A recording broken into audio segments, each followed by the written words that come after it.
Office of the James Martin Center for Non-Proliferation Studies, CNS for short. And I'm glad that you could join us to take a close look at the missile technology control regime, which is now celebrating its 30th year of operations. The Mtcr can claim a fair number of important successes, which I think we'll hear about, especially in remarks by Richard Speier and some others, during its years of service. And it's also facing a number of challenges. I'd say perhaps its most important achievement is in establishing the principle that suppliers should exercise restraint in transfers of missiles. Originally intended to focus on missiles able to carry weapons of mass destruction, but I think it's emerging to be broader than that these days. The original standard was especially to focus on missiles able to carry a payload of 500 kilograms to a range of 300 kilometers or more. And I'd say that we've seen the establishment of this principle become pretty deeply rooted in the international landscape. The UN now has certainly adopted some of the Mtcr standards in some of the recent sanctions resolutions, and of course is reinforcing the whole concept of missile restraint through the embargoes that are now in place on Iran and North Korea.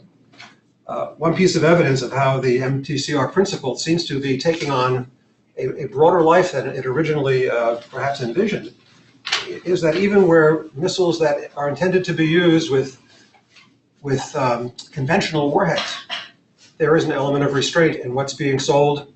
And when we go beyond the 300, 500 threshold, countries normally need to explain themselves a bit. That doesn't mean that the threshold is ironclad, but there does seem to be a sense that this is a principle, and if you deviate from it, at least among the Western suppliers, you need to explain yourself. As for challenges, North Korea and Iran are obviously in the forefront, with the Mtcr continuing to play a role in terms of the restrictions on dual-use items for those countries. It's not maybe the central factor right now in trying to restrain those programs compared to the Security Council, but it's still playing a role. And looking ahead, there are other challenges to confront. There seems to be a growing appetite internationally for drone aircraft that exceed the Mtcr standards. I think we'll hear about that from a couple of speakers, Richard and Rachel. There are other technology elements that are evolving.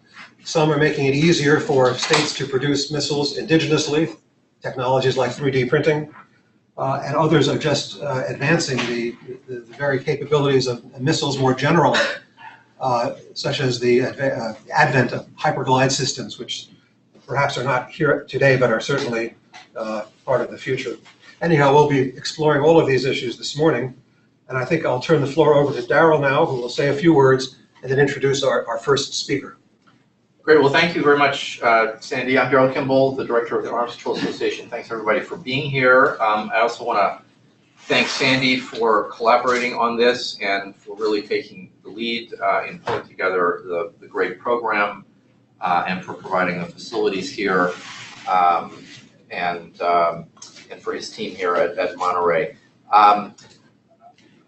As Sandy said, I mean, this gathering is intended to take stock of this key export control regime, its accomplishments, and to discuss some of the challenges facing this key tool in the years ahead. And I would just like to list 4 questions to be keeping in the back of our minds as we hear from Ambassador Klerk and the other speakers today that have been on Sandy's mind, my mind, and you alluded to some of these.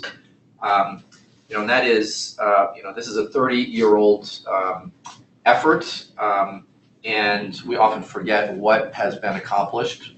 So we're going to try to reflect today on what the regime has accomplished, and second, what are its gaps over time? What have some of the shortcomings been, and why? And how can we ensure that it remains relevant in the future? And then third, and Sandy was alluding to this, what kinds of developments today that does the Mtcr and the broader missile non-proliferation effort need to keep in mind, and how to ensure that the goals of the MTCR continue to be met and perhaps are expanded. Developments in the area of drone, UAV technology, the developing illicit procurement networks that continue to be a chief problem, and one of the original goals of the MTCR to try to combat. How does missile defense, missile interceptor development in additional countries affect the missile proliferation problem, and how does the MTCR respond to that? And also, what new kinds of systems like hypersonic delivery vehicles are on the horizon, and how does the MTCR address that? And then finally, a fourth question, beyond the MTCR, what additional arms control and non-proliferation steps can be pursued to guard against horizontal missile proliferation, that is, to additional states that don't have the technology, and what additional arms control and non-proliferation initiatives can help address, pardon the pun, the vertical proliferation of missiles and missile technology amongst the MTCR member states that have the key ballistic missile technology. So those are some of the questions that are on our minds. And the last thing I would just mention is, we have been at the Arms Control Association thinking about these issues, and there's a very good report that my colleague Kelsey Davenport, our non-proliferation policy director, wrote and published that's on our website, that looks at the several technology control regimes, what they do and how they interact with other international non-proliferation initiatives. And the aim of this is really to think about how we can strengthen these voluntary initiatives, and what measures can we take to address the gaps in the broader non-proliferation and nuclear security architecture as we move forward. So with those thoughts, I want to just introduce someone who is well known to all of you, Ambassador Piet de Klerk of the Netherlands. He is something of an all-star diplomat. If there were an all-star team, I think Piet de Klerk would have to be named to that team, because he has done many things over his career, and I'll just mention a couple of them.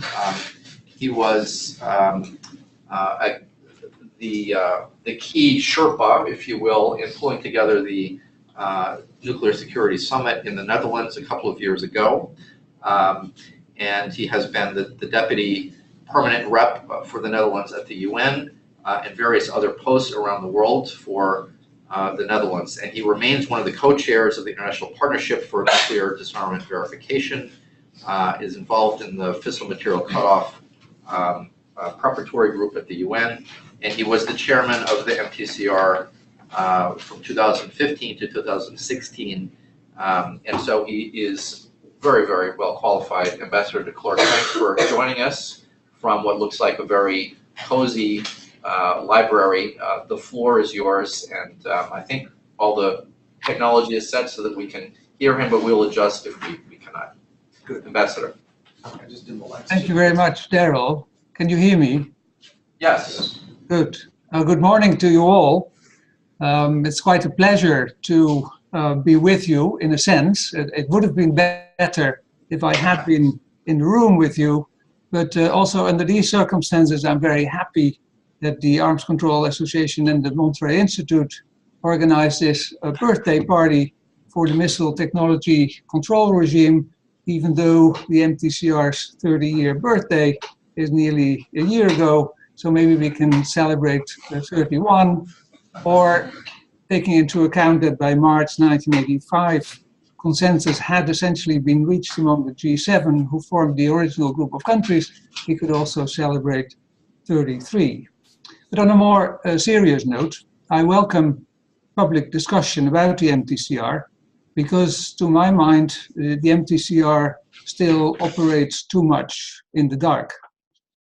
I'm not a proponent of opening up MTCR meetings to the public or to accredited NGOs, even though such plenary meetings are often not very different from, say, NPT review conferences. None of that. And the same applies, a fortiori to the experts meetings, which are the core of the regime, it's clear that confidentiality there is key. But I do think that greater openness is warranted, and I have promoted several initiatives to increase transparency during the year that I was chair, like a revamped website and use of a Twitter account to give more insight into the work of the Mtcr chair throughout the year.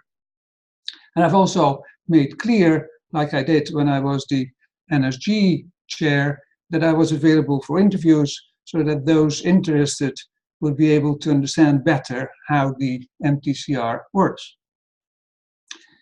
So let me make 5 points, which are all somehow connected with the theme of consensus. The first is about export control regimes in general.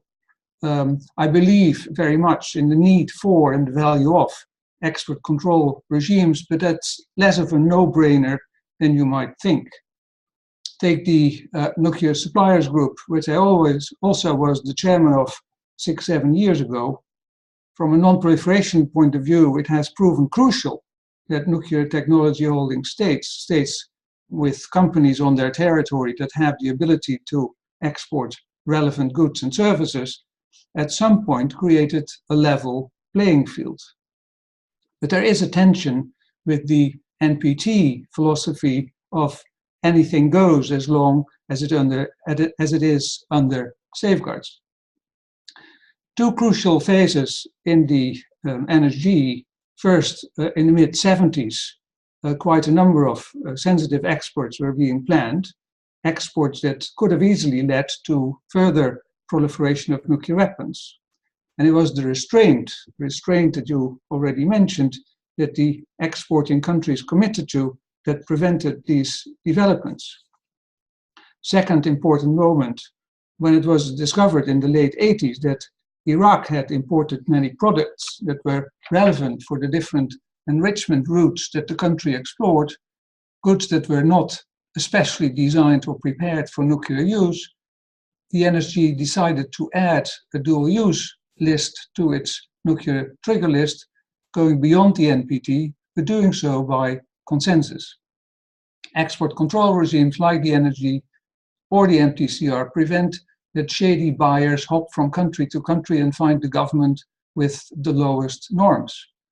And all technology holding states should have the same rules and implement these in a consistent manner, and these rules should evolve in all concerned countries in a similar way. So, are the export control regimes a cartel of rich and developed countries preventing the have-nots from getting even? That's an argument that has been often used, and there's something to it. It's the argument that Abdul Qadir Khan, to mention just one person, used when he tried importing centrifuge parts and related goods into Pakistan by going around export control provisions. As I said, I believe strongly in the necessity and the value of export control regimes, but there is something ironic in the fact that the NSG was created after the Indian P&E in 1974, as no country has wrestled harder and longer, and to some extent publicly, with the question to go nuclear or not. However, the rationale for doing what we are doing is that we have broadly accepted norms that say that abolishing nuclear weapons of mass destruction through negotiations and preventing their spread is the right course of action. So you may have the right to make nuclear weapons, assuming no commitments to the contrary, but we have the right to do our damn best to prevent that based on our commitments.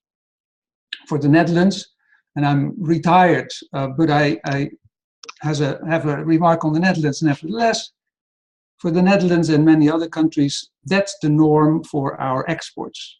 No contribution to any nuclear weapon program, budding or mature. Our policy promotes being a responsible exporter, and that's a shared responsibility between government and companies. The government should provide companies with clear rules about what they can export without a problem, and for which goods they have to check in with the government and obtain an export license. In doing business, companies themselves have a responsibility as well, their corporate social responsibility. Though being commercial enterprises, exporters know as no other the potential of their products, their intended civil peaceful uses, but also the more malign applications. It's also in their interest, not in the least for fear of reputation, to be aware of this and to say no to certain suspect orders.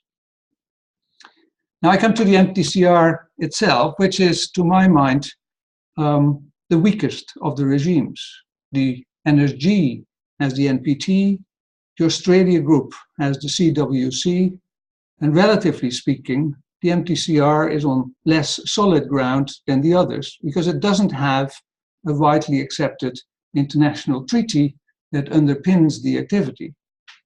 The closest we have is the HCOC, the Hague Code of Conduct, an offspring of the Mtcr, which is widely accepted, having 139 subscribing states at present. It's not a treaty, but it certainly is a valuable instrument. At its core, it lays down a number of principles, such as the need to prevent and curb the proliferation of ballistic missile systems capable of delivering weapons of mass destruction. It needs to exercise the need to exercise restraint in the development, testing, and deployment of such missile systems, and not to assist others with developing them. It also aims at greater transparency about ballistic missile programs, and these are important principles.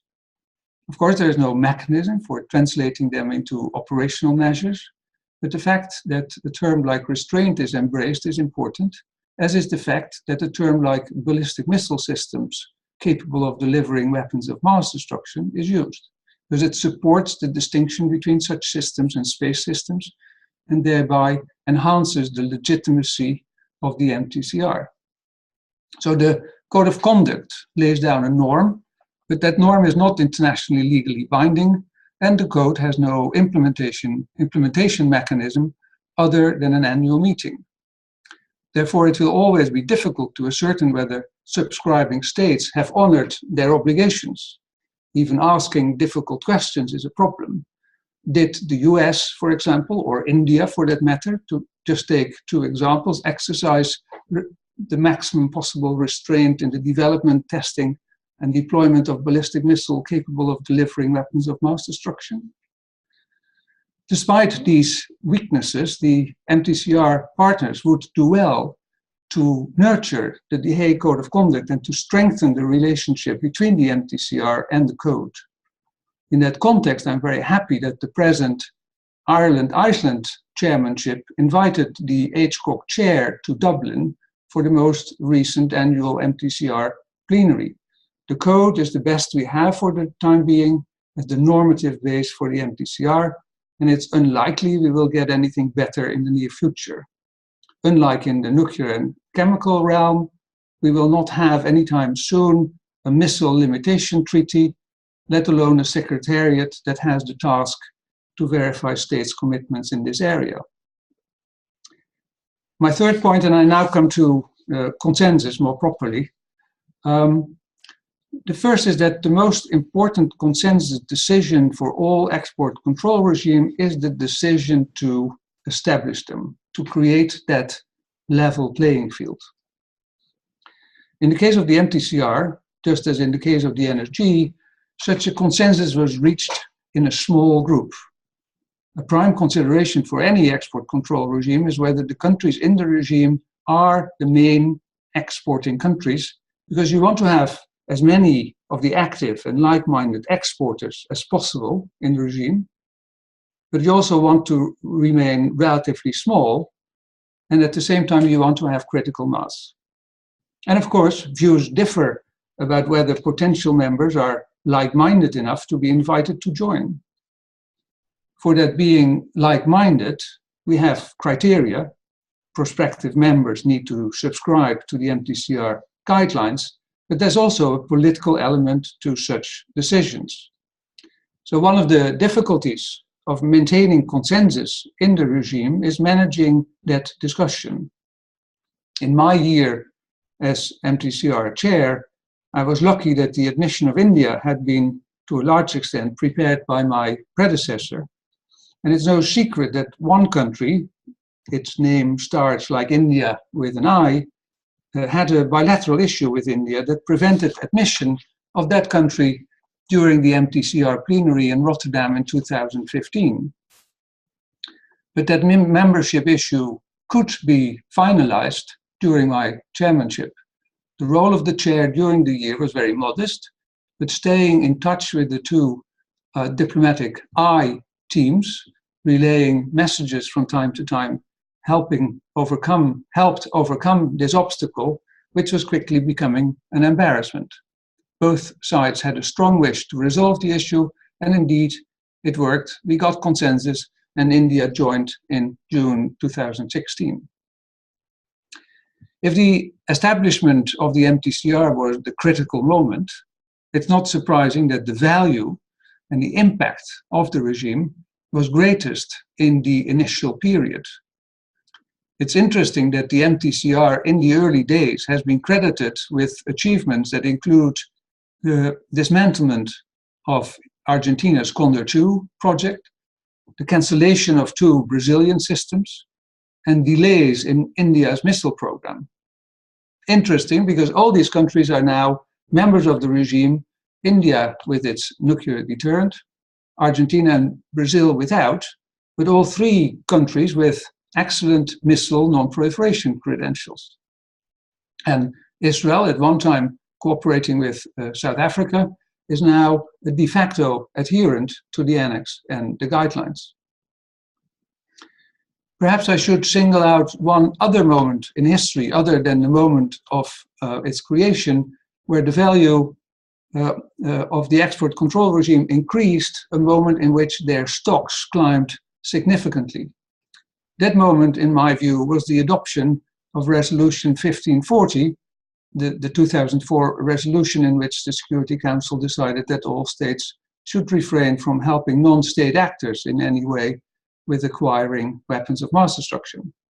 That resolution required states to have solid export control regimes, and although the resolution doesn't prescribe how you set up a solid WMD export control regime, subsequent documentation points to the different export control regimes as we know them. Export control regimes that before 1540 were too toxic to touch in a UN context. My fourth point is about the real backbone of the Mtcr. And the real backbone is the level below the plenary. I spoke about consensus in the plenary. Now let me say a few words about the level below that, but below doesn't certainly not mean less important. On the contrary, the 3 export meetings that operate under the plenary level are, in my view, the backbone of the regime. First, the information exchange meeting, where members share information on topics such as technological and regional development, procurement, brokering, and transshipment. 2, the technical experts meeting, via which members ensure that the Mtcr technical annex to the guidelines is kept up to date and stays connected with relevant developments that often have been discussed before in the IEM. And 3, the LEAM, the licensing and enforcement experts meeting, where members share information and best practices on the licensing and enforcement of items controlled by the annex and issues laid down in the Mtcr guidelines. Given the confidential nature of the discussions in the IEM, let me zoom in on the work of the TEM, the Technical Experts Meeting, because it's in the TEM that consensus really matters. The TEM is, continuing the backbone metaphor, the crucial vertebra of the regime. And of course, I don't say that because it has now a Dutch chairman. This group debates at the intersection of security and commercial interest how to keep the annex up to date and how to control Mtcr relevant technology in a proportional and consistent manner. The scope of control can't be too wide nor too limited. Clear control parameters need to be defined, clear for licensing officers, but also in line with industry standards. In some instances, new controls can be introduced quite quickly, as has been done recently, for example, with gel propellants.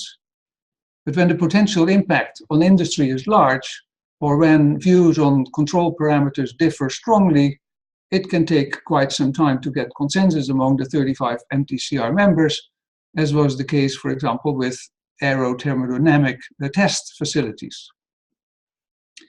Sometimes it's very difficult to get consensus. This is especially the case a number of times when items that do not entirely or in part fall within the scope of the annex were nevertheless considered relevant for the development and production of missiles and UAVs because they were sought after by proliferators.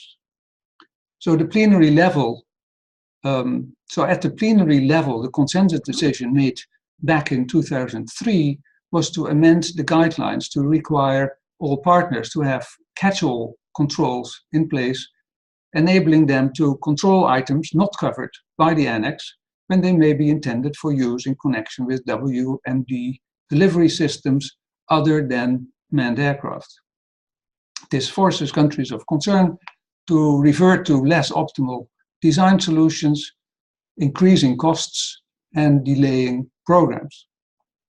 Finally, my last point, what is the most productive time for a chair? Being the chair of the MTCR for a year is, of course, a serious responsibility, but on the other hand, it is less cumbersome than it perhaps seems. The chair has to preside over the annual plenary meeting, which normally lasts 1.5 days, and throughout the year, he or she travels to states that are interested in the regime as potential members or adherents, or countries that are of relevant or of concern to the regime. Concern, for example, because more relevant goods pass their harbors than they may realize. In such cases, the MTCR may function as a set of good practices for what to control and how to do it. So yes, I was busy throughout the year traveling with the chairs of the 3 experts meetings to different capitals. But looking back and thinking about today's theme of consensus, the time I found most productive from the perspective of getting consensus is the time before I was actually the MTCR chair. I traveled to a few of the main capitals of MTCR partners for having a quiet and open discussion about the regime. How do you see the regime? What can it achieve? And what is beyond us? What are your priorities in general and for the upcoming event in particular? Do you have comments on the agenda as I have it? How will you approach this or that issue? I'm probably not telling you anything new. Most chairs have made similar trips, time permitting. But I do want to stress the value of such exploratory talks because they give you a sense of what is possible and what is not. One should travel with an ambitious and realistic agenda. One should go to the most important capitals as a person whose only goal is to use the plenary meeting time as productively as possible. And if you are a trusted chair, you will know after your visits where the red lines are and where consensus is possible. These were my 5 points, my contribution. I hope I have made some stimulating and sometimes provocative remarks, and I wish you all a very interesting meeting. Thank you. Very much.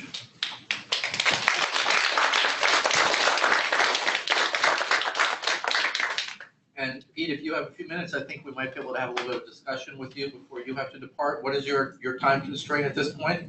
I saw a Q&A for 15 minutes, and that's fine with me. Excellent. All right. So we will open up the floor. Just identify yourself and speak loudly so Piet knows who you are and he can hear you. Yes, sir. Piet, this is Carl Stoiber. Hey, Carl. I think we remember each other from many years, and particularly with the NSG and the attempt to develop the dual-use export control list. But my question is a little bit different, and that is, one instrument that you did not mention is the new treaty on the prohibition of nuclear weapons that was adopted in the United Nations. Do you see any relevance of that regime for missile control, or is it completely irrelevant?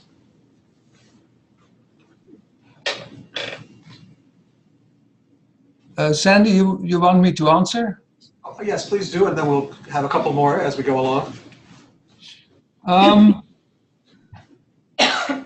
Yeah, let's say that the position the Netherlands took on that treaty is also my own view, that it was an important discussion to have, to see what the different arguments were to come to such a treaty. But in the end, the clear guidelines we had laid down were not, the criteria were not met.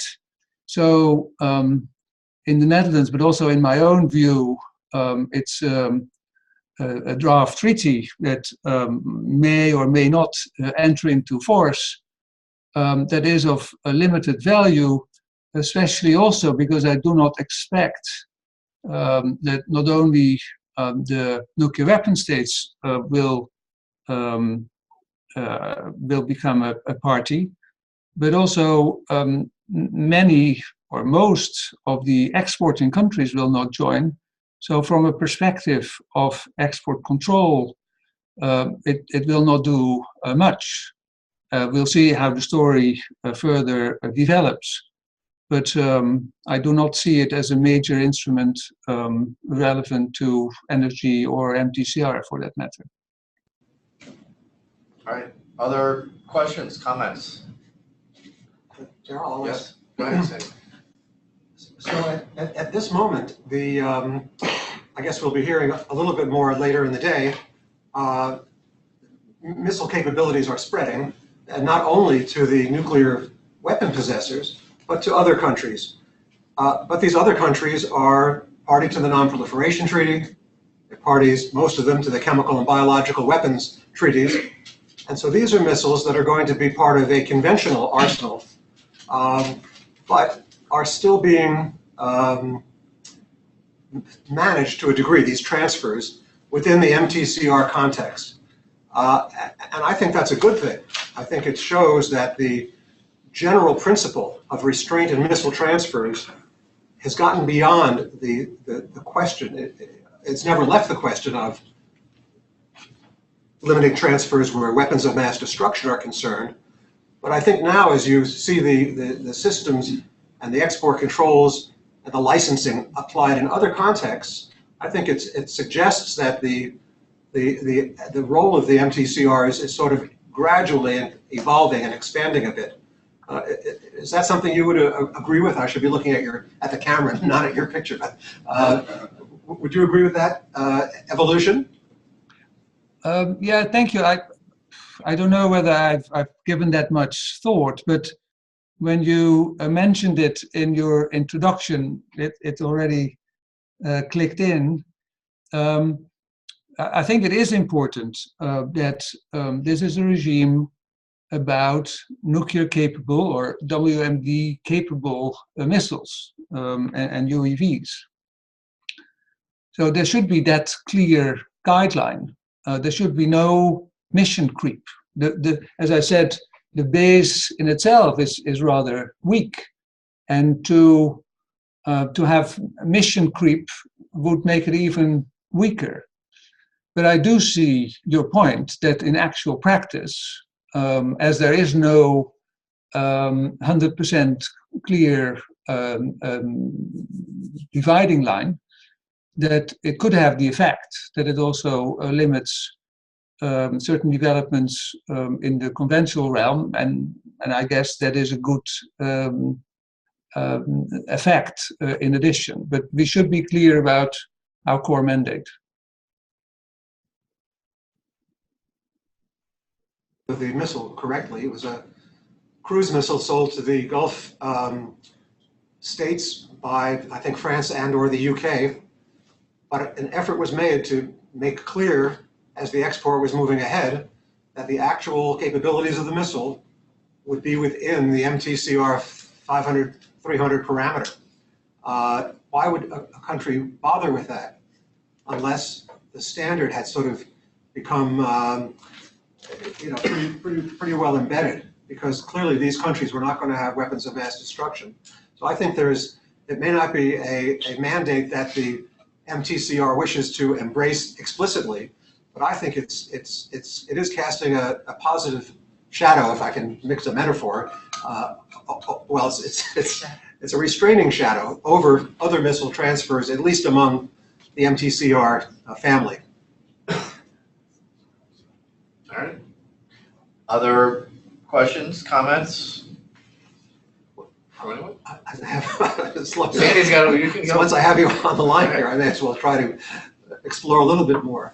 I noticed that there is a difference in the states that are parties or participating in the MTCR versus the states that are participating in the NSG. That's where I made the comparison. And there's some states in the NSG that really don't produce nuclear goods, like I'm thinking of Cyprus. They're in, and I think they're in because they are a potential conduit state. And yet they're not in the MTCR. And I'm sort of wondering, is that sort of a deliberate strategy to really confine the membership so that you don't have these sort of halfway states that have a role to play but maybe aren't actual manufacturers? Or is there other dimensions, this political dimensions, that sort of constrain the evolution and the expansion of the regime? Because I've heard some talk that is, there's one state that does not wish to see the regime expand. There are differences, and these differences reflect how the different regimes grew over time. The EU position is that as it's one common area in terms of export, that the only logical decision is to have all the EU countries on board. The other principle is to keep a body that operates with consensus relatively small. You want to have the main players on board and not everybody else. So indeed, there are political differences between how you weigh these different principles. And it's not a secret, I think, that in particular the Russian Federation doesn't want to see the MTCR grow much further than it is. It's not against further growth, but certainly not with groups of 8. I think that's the number of EU countries not in the regime. Very good. Tom, I'm sorry. Go ahead. Tom? Countryman. Hi, Pete, Tom Countryman here. A number of us are working to try to keep the American president from destroying the Joint Comprehensive Agreement with Iran. And one strategy is to hope he just forgets about it. But another strategy would include a component of more active opposition and obstruction of Iran's ballistic missile development efforts. Is there a sense in which the MTCR can play a role in that part of the strategy, either a substantive role or at least as part of constructing a package that shows that the European Union and the world is demonstrating more concern about Iran's missiles?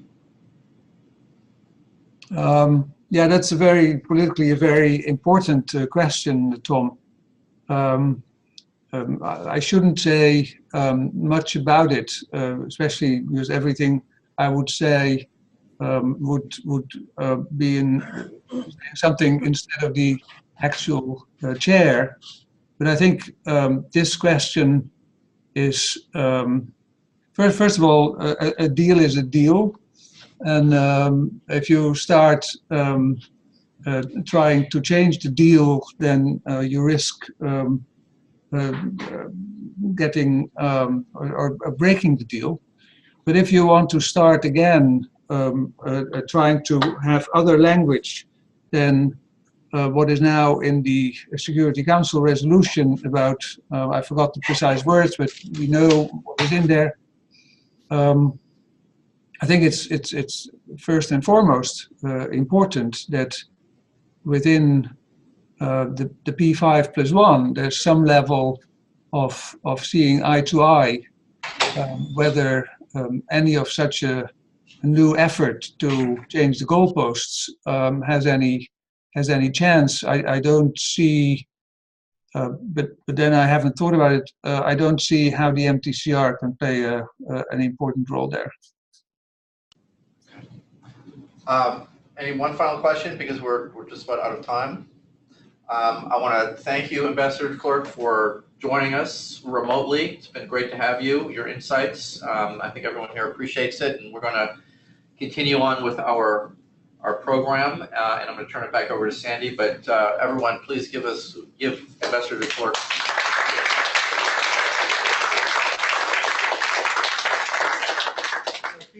Thank you. Correctly, you'll be able to hear some of the other speakers and intervene if you wish. Is that correct, Noah? Yes, if you'd like. Good. All right. So please continue to be part of the event. Why don't the next? Well, doesn't the next panel come forward? I'll give you put up the name placards. Daryl and I will fade away from her. Richard, you want to be at the end there?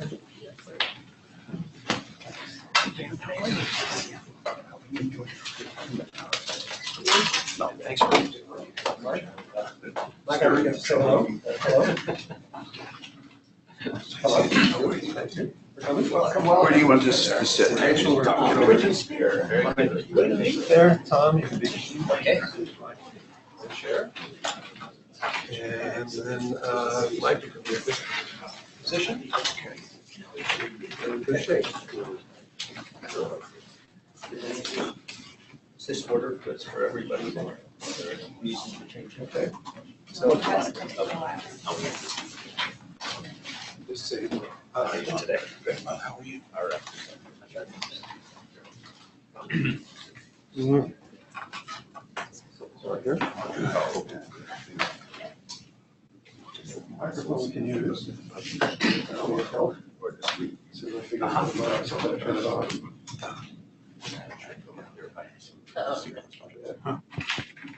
There you go. If you Okay. think you can project, that'll be great, but, I think I can. all right. All right.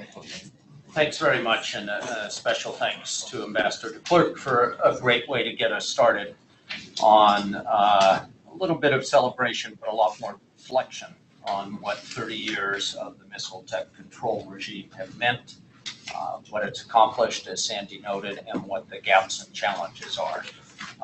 Those of you who are history buffs are, I think, going to enjoy these three speakers, both for their capability to look backwards on the origins of the regime and what it has achieved. But it's also some tough analysis, I think, that lies ahead of us.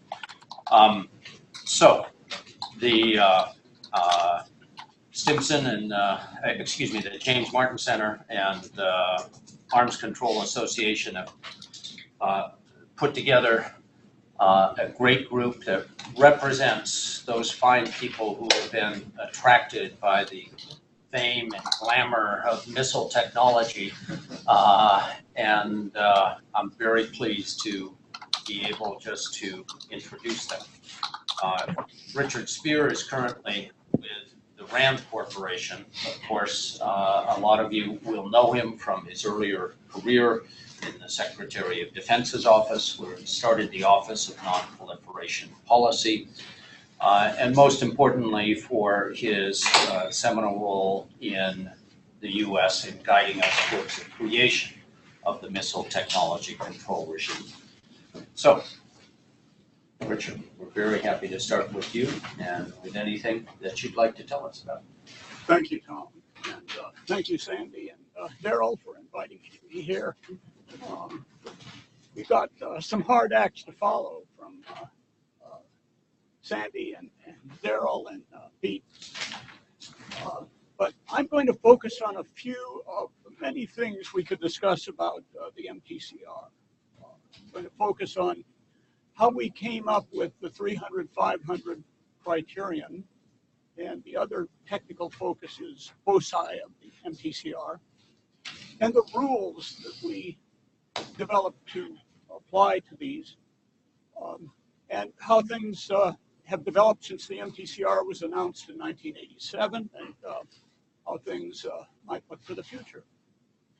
I was working at ACTA during the 1970s, working on non-proliferation, and one of the things that troubled me was that so much of the decision-making seemed to be dominated by either bilateral or industrial interests. We needed someone to speak up for international security and national security.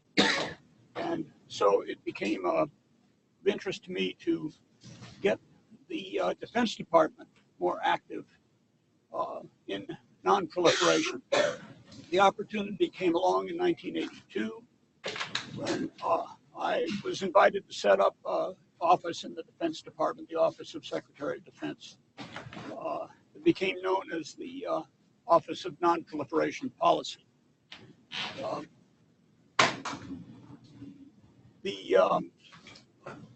Shortly after I arrived in the fall of 1982, two important presidential documents were promulgated. By the way, I don't know what button to push, but if we can advance Let's see. the PowerPoints, it'd be nice. There you go. So that's. Yeah. Try to get this to-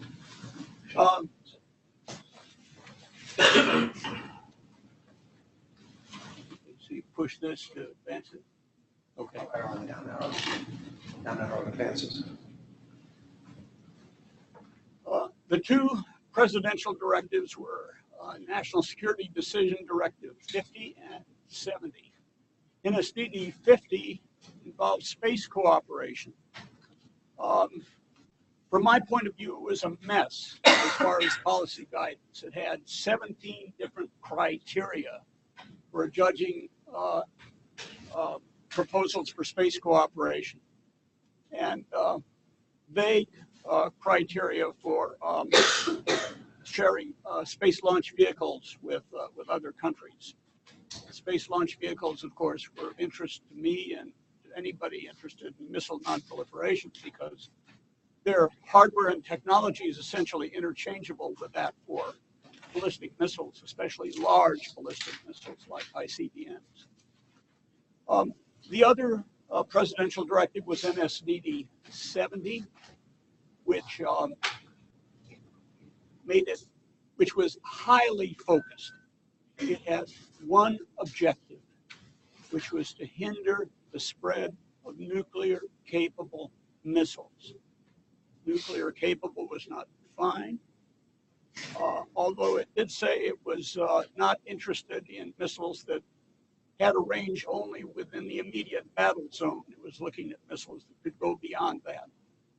And it was looking at both ballistic and cruise missiles and at missiles that were admittedly military or ostensibly civilian or other versions of such missiles. Very good guidance. But at the same time, a very powerful bilateral interest group in state and defense was pushing space launch vehicle cooperation with Brazil. The first interagency meeting I went to in the spring of 1983 for the so-called 50-70 group, which handled both of these directives. The first meeting was to look at the possibility of cooperation with Brazil to help them develop a space launch vehicle that could put satellites into geosynchronous orbit and that was made of solid fuel. You didn't have to do much in the way of calculating to realize that this would have been the world's largest solid fuel missile, and if used as an ICBM, the world's largest solid fuel ICBM. It was clear that someone was going to have to get on top of proposed cooperation with Brazil. At this point, we came up with a question of exactly what we were trying to control.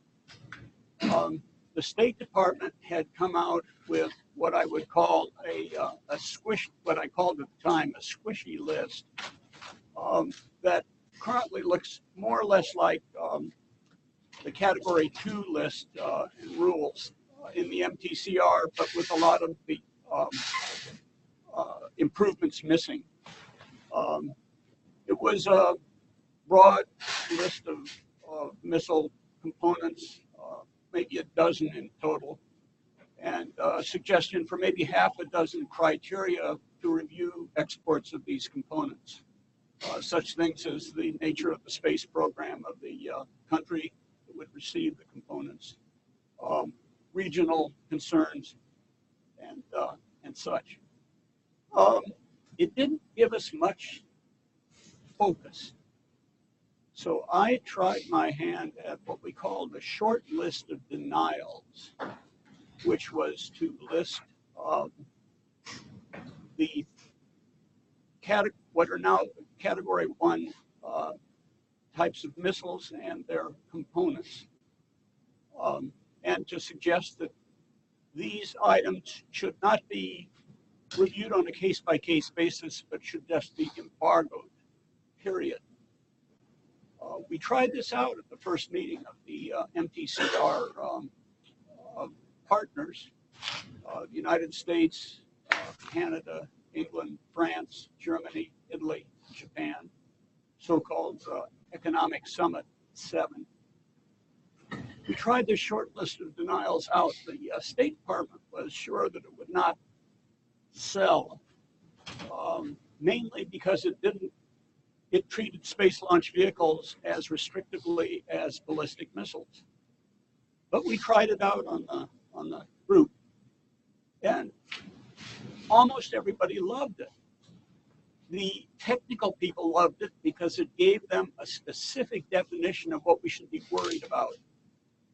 The intelligence people loved it because if you look at a missile from the outside, you can get more or less of an idea of how much energy is in the fuel, and that translates into the possibilities for ranges and payloads. The State Department was, at that time, the only organization that didn't seem to love it, and that's because they really wanted to hold open the option of space launch vehicle cooperation. Shortly thereafter, two other partners, the political elements of those partners also started to have doubts about this because of the way space launch vehicles were treated. Well, how did we come up with this criterion of 300 kilometers and 500 kilograms? For the mass of the payload, the 500 kilograms, I called Lawrence Livermore Lab, which makes nuclear weapons, and talked to an officer there who worked in a non-proliferation group at the lab called the Z Division. I asked him, what's the mass of a relatively unsophisticated nuclear weapon to be delivered by missiles? He said, oh, about 1,000 pounds to 1,000 kilograms, or 450 kilograms to 1,000 kilograms. But we were talking about one degree of significance in defining these things, so we made that lower limit 500 kilograms. And I decided on the spot, we'll buy the lower limit, 500 kilograms. That's where it came from. The 300 kilometers involved looking at the most compact areas where nuclear-capable missiles might conceivably be used given the situation in the 1980s. That appeared to be Korea. When you use a missile or artillery, you tend to stand back from the battle line about as far as you want to project your munition beyond the battle line. In other words, if there were about 150 kilometers of battle area in Korea, you would want to stand back about 150 kilometers and project the munition 150 kilometers beyond the battle line, making 300 kilometers. Very rough number, but a specific number had its value whether it was rough or not, because it focused action. And so it became 300, 500, with some complaints about space launch vehicles. There's one thing I should say at this point, and that is about unmanned air vehicles. Some industrial interests have tried to put out the story that unmanned air vehicles for reconnaissance, surveillance, and such were not covered in the original missile technology control regime. That's wrong. They were covered. We knew that unmanned air vehicles could be made into cruise missiles, either by using them directly or by using their technology. We were thinking about remotely piloted vehicles. We were thinking about the growth of the payloads of unmanned air vehicles, which at that time had fairly small payloads, but the Mtcr coverage includes coverage as Category 1 of quote-unquote reconnaissance drones. So don't believe people when they said we didn't anticipate the interest in predators and reapers and other remotely piloted vehicles. We did. Okay, the space launch vehicles were a huge battle, and without taking the time to go into the details, I'll say that for over 2 years, they held up the show. It was only at the end of about 1985, that the Brazil desk would stop refusing to clear our cables until they allowed space launch vehicle cooperation. At the same time, in 1985, we developed an approach to put additional focus on the regime. A lot of the technical people you talk say, oh, how are we going to review this whole list of technologies, which at that time was 12 pages long and is now 82 pages long? How are we going to review these and look at all the criteria we have to put on them for Category 2 controls? And we came up with the concept of projects of concern. That is, projects that were Category 1 and that were potentially aided by the 7 countries negotiating the regime. So in 1985, a CIA officer who had arrived shortly before, his name is Michael Hardin, he's right here, raise your hand, Michael, developed a list of projects of concern that we could discuss with the other partners and that would focus our export controls. And here's a list of the countries and the number of projects we had for each one at that time. This has been declassified, at least to this point. We also had a list of possible projects of concern where the information was, at least that we would share, was not as strong or clear. And we weren't talking about Scuds at that time, because Scuds were not a Western system. They were being exported from sources outside of the 7. Anyway, this is the way we developed a technical focus on the Mtcr. Okay, what's happened since then? Now, in 1993, I decided I really didn't want to work on the Mtcr anymore because the Clinton administration was easing up on all sorts of controls that we had as space launch vehicles. So I switched to other activities. So what I'm talking about in most cases here, in some cases here, is I'm talking as an outsider. Vann Diepen, who's been the carrier of the flame for over 25 years, can talk as an insider and give you more information. Since the Mtcr was announced, we had some obvious successes. Sandy mentioned the Condor, South Africa, but many of the successes of a missile, any non-proliferation regime, including the Mtcr, many of the successes are negative. There are things that didn't happen, and you don't get good reports about things that didn't happen. Just get reports about ways in which the non-proliferation regime has failed. So keep that in mind. Vann may be able to talk about some things that didn't happen, but those are successes that are hard to ferret out. Anyway, starting in the year after the Mtcr was announced, more countries started joining the regime. Unfortunately, from my point of view, the United States cut some deals with these countries as they came in to let them pursue Category 1 programs or programs that were tied to previous Category 1 programs. Here are some countries. There are examples of this, and we can talk about them more if we have time. Also, within a few years, people started creating new definitions of missiles that should be controlled.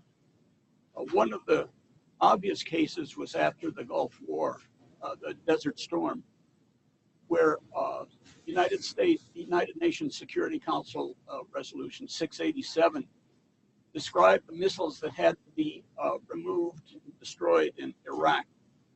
They described them as missiles, ballistic missiles, with a range greater than 150 kilometers.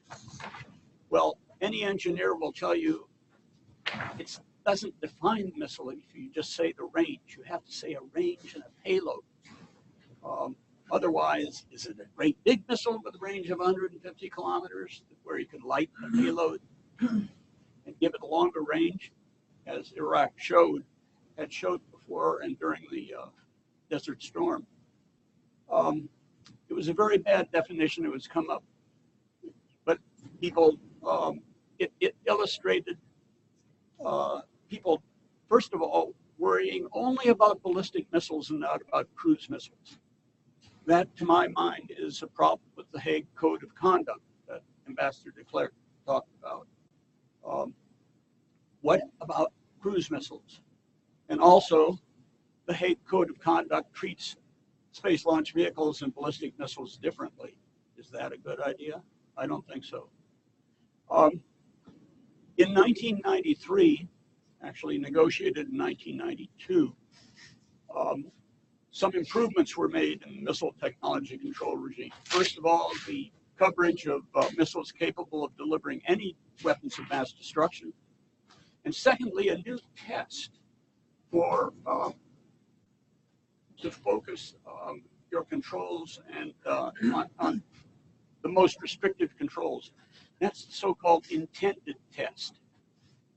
If you read the guidelines, you'll see at almost the beginning that systems of any range or payload, if they are intended to deliver weapons of mass destruction, are to be treated most restrictively.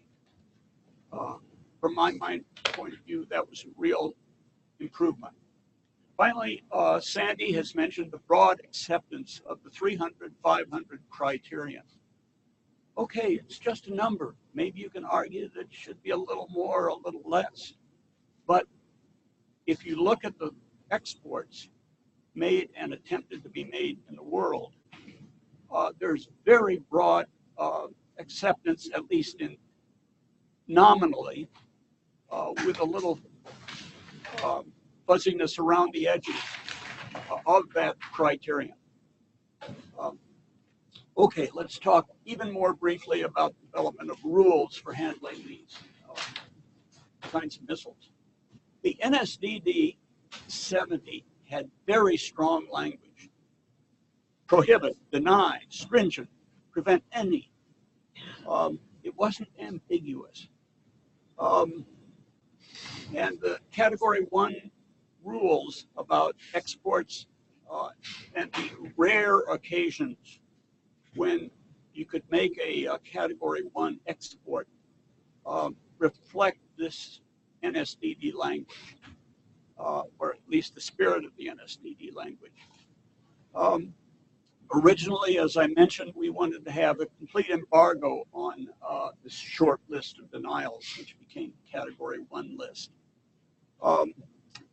Then we talked about having complete denials except by consensus of members.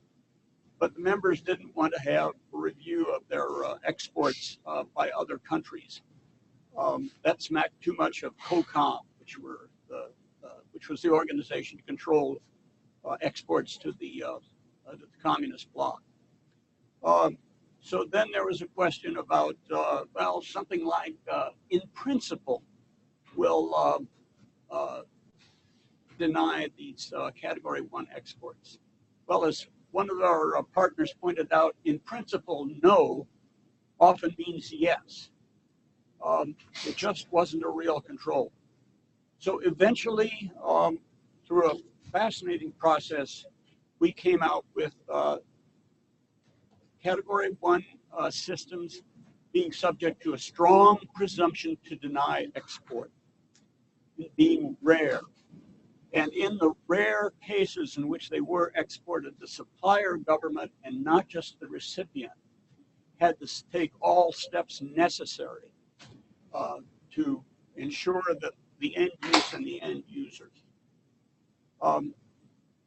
Category 2 rules for the longer list of smaller components and bits and pieces and technology and such that could go into missiles.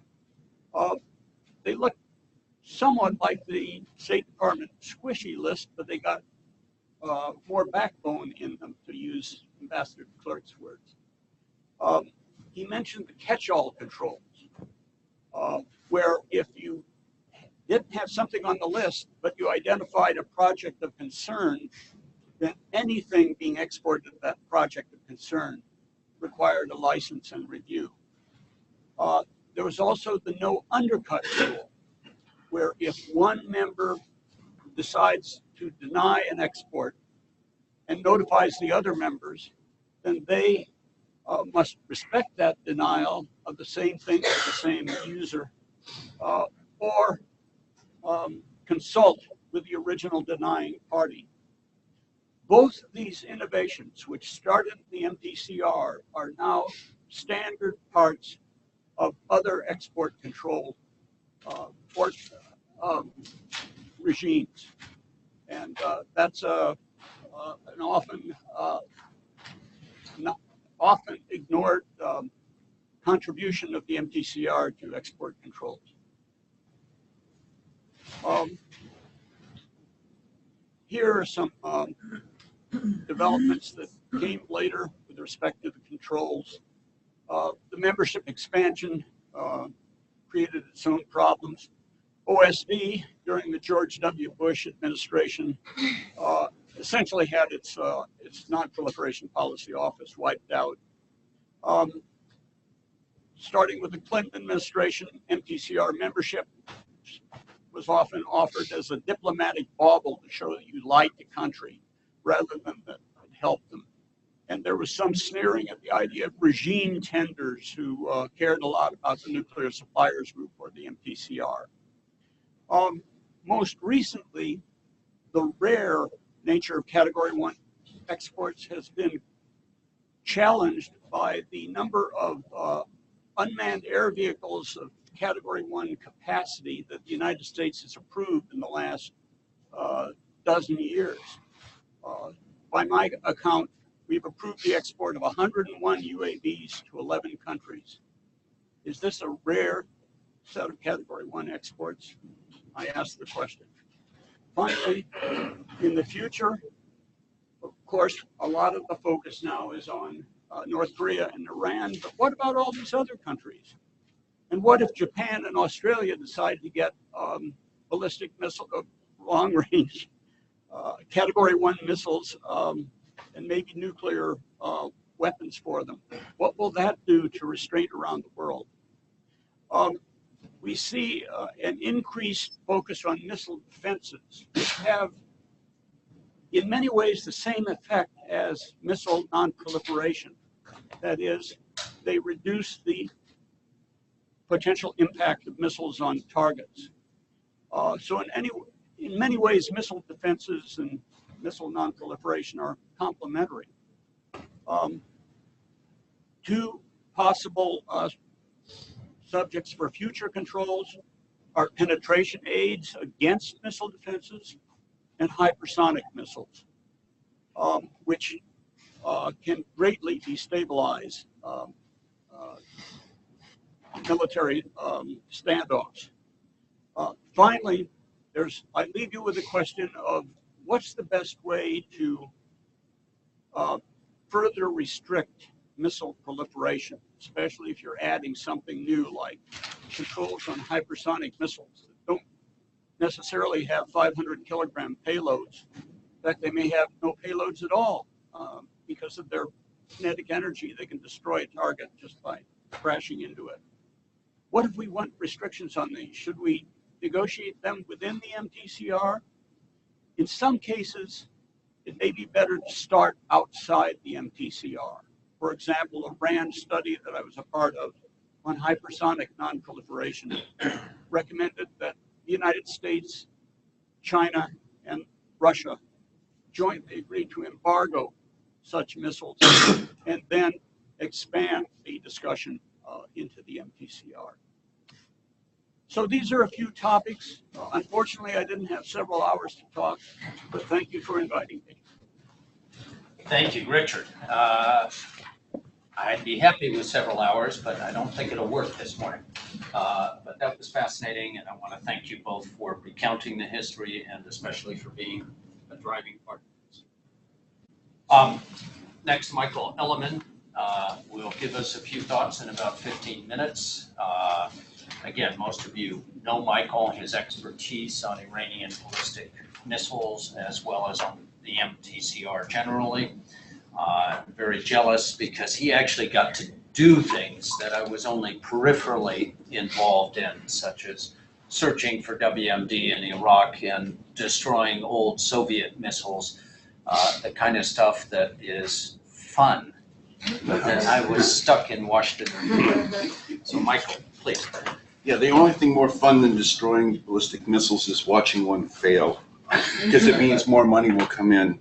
That's kind of what I used to do, is fix things that didn't work.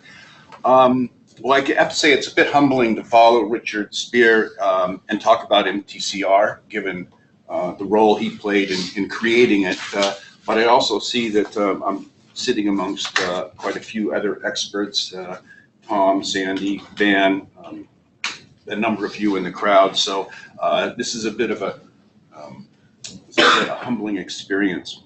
I want to focus my remarks on kind of look back in order to frame a backdrop to discuss some of the future challenges.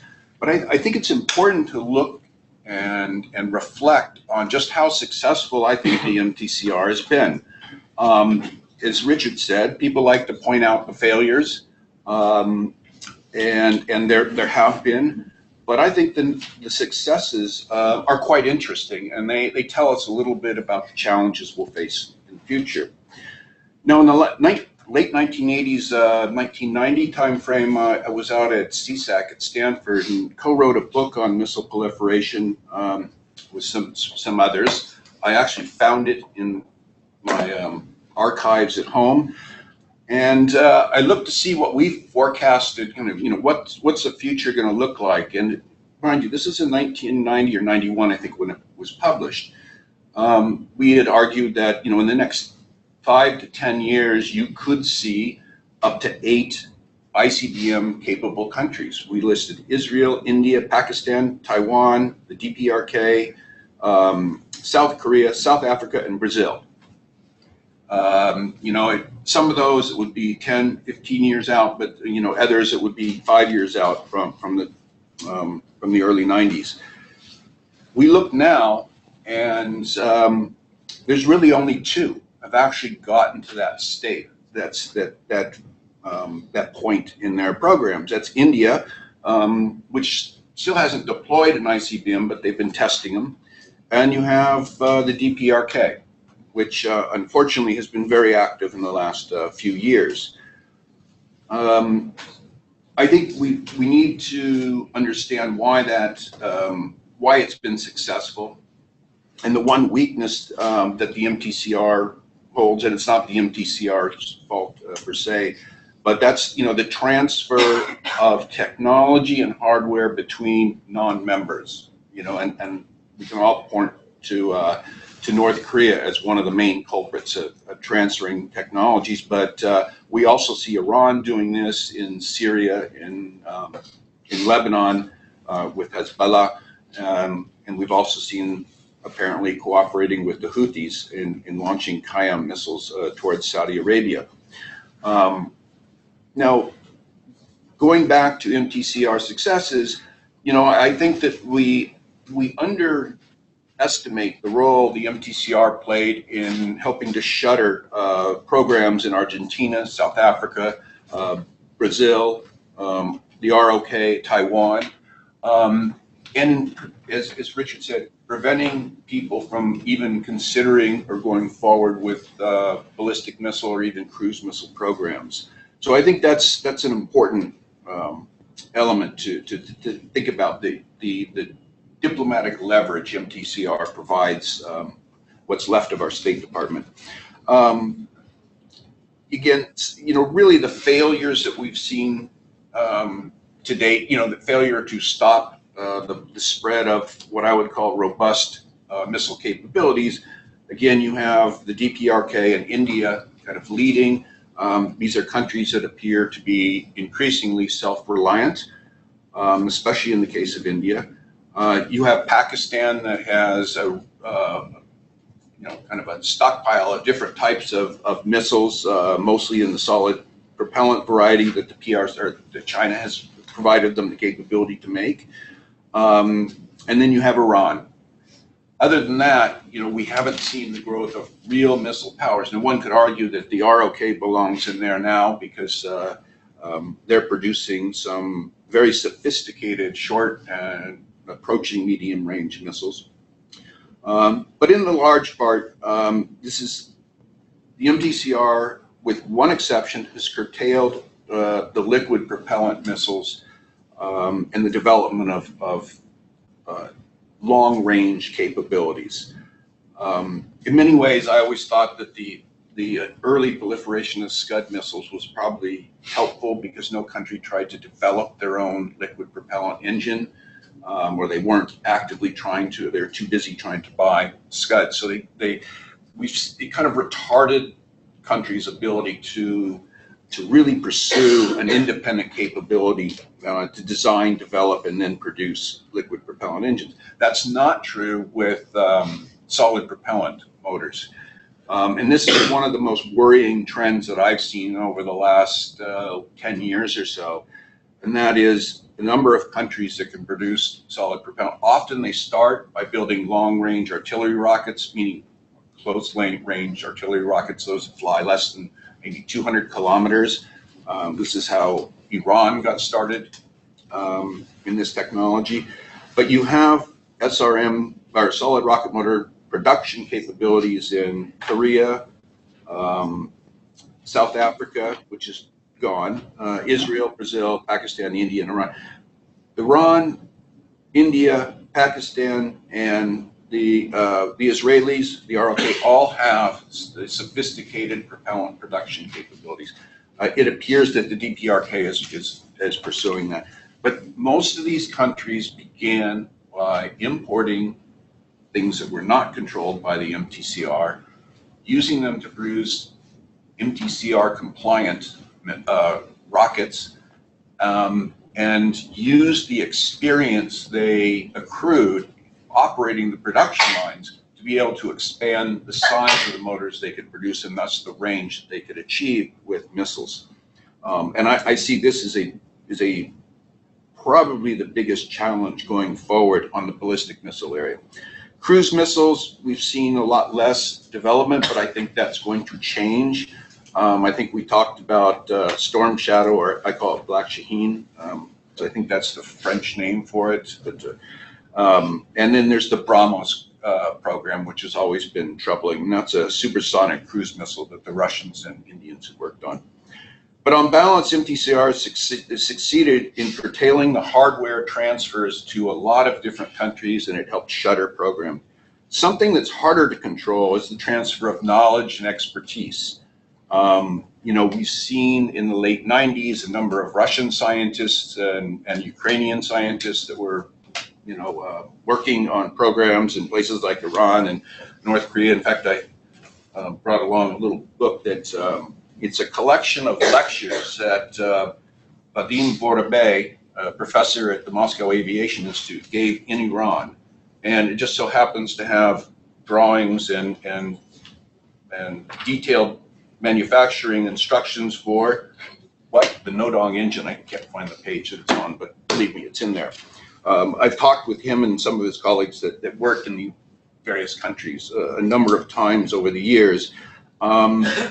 And I think we're still seeing some of this activity ongoing. I wouldn't be surprised to learn that there are engineers still in North Korea that are helping, but I don't have any evidence to back that up. But why let that stop you? The future. As I said, solid propellant motors or technologies are going to be one of the big issues, but, and Richard talked about this a little bit. There are three major technology areas in ballistic missiles that concern me. One is countermeasures or penetration aids to help defeat missile defenses. I believe North Korea will try to develop some kind of MIRV capability, that is on their large ICBM carrying more than one warhead. Whether they're independently targetable or not is almost irrelevant, but if it has multiple warheads, that puts a real challenge to our missile defenses. And this latest missile they have probably has the carrying capacity to carry 2 or 3 warheads and maybe some penetration aids as well. MARVing, maneuverable reentry vehicles, where we see Iran with the Imad missile looking towards that, and now we've seen North Korea with this maneuverable, or this Scud that they put a warhead on. This has been a technology that's been out there. China uses it for its short and medium range missiles, including the DF-21D. This would be the way to overcome your problems with guidance, is to be able to maneuver on reentry towards the target. There are other challenges, but I think this technology going forward is going to be important. Now, against my better judgment, I'm going to challenge Richard a little bit on space launch vehicles, and I'll be very brief. I think too often we equate space launch programs with ballistic missile programs. In some cases, this is true, but I'd like to remind everyone that no country has ever taken a liquid propellant space launch vehicle and converted it into a long-range ballistic missile. China co-developed or developed in parallel their satellite launchers and their DF-3, 4, and 5 missiles. But in the course of developing the missiles, they still had to do a complete flight trial program to validate the performance, the reliability, and effectiveness of their missiles.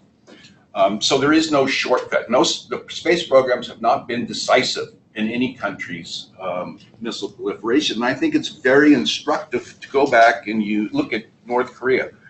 The Unha launcher was a huge beast that they placed a satellite into orbit, though the satellites never worked.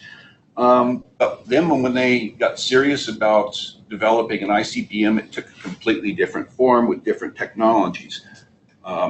Did what they learned, did they utilize what they learned from the space launch activity? Of course they did. But was it decisive in their ability to develop their long-range missiles? I would argue not.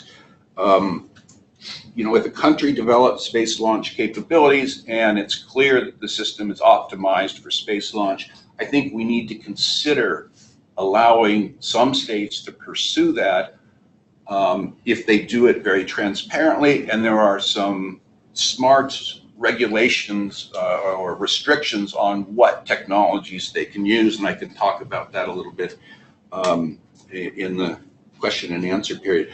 This is going to be very important when Iran launches a satellite with their submoored launch vehicle. It's a little bit like the UNHA. It differs in some important ways, but there is going to be a massive argument that they're developing an ICBM, and I think we need to separate those two issues. And again, we can talk about that in question and answer.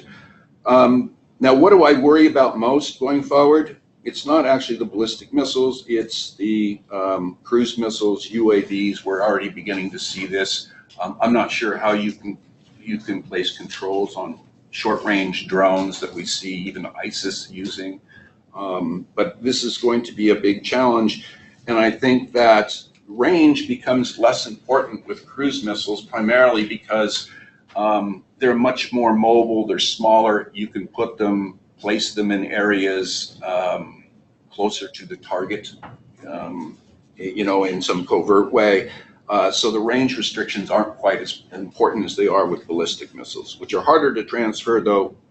With the Iranian Qayyam, we see that it can be transferred if you break it into parts and really weld it back together. Hypersonic, supersonic cruise missiles are going to be very hard to defend against, and they're going to penetrate air and missile defenses much more effectively than, say, the ballistic missiles. This is what really worries me, and I think it goes hand in hand with some of the hypersonic vehicles that we see being developed and the need to try to restrict the technologies. I would also look at stealth technologies, radar absorbing materials. I think RAMs are covered in the Mtcr now, if I recall correctly. But precision guidance, GPS is rather ubiquitous. Placing a GPS receiver on a ballistic missile improves the accuracy maybe by 20–25%. It doesn't fundamentally change the capabilities unless you have a maneuverable warhead. But with cruise missiles, it's a completely different story, especially if they're subsonic. You can do precision delivery when you marry up GPS with a cruise missile. So we need to look at whether those are things that can be restricted, or we're going to have to develop defenses against those technologies. Miniaturized propulsion systems will be another issue.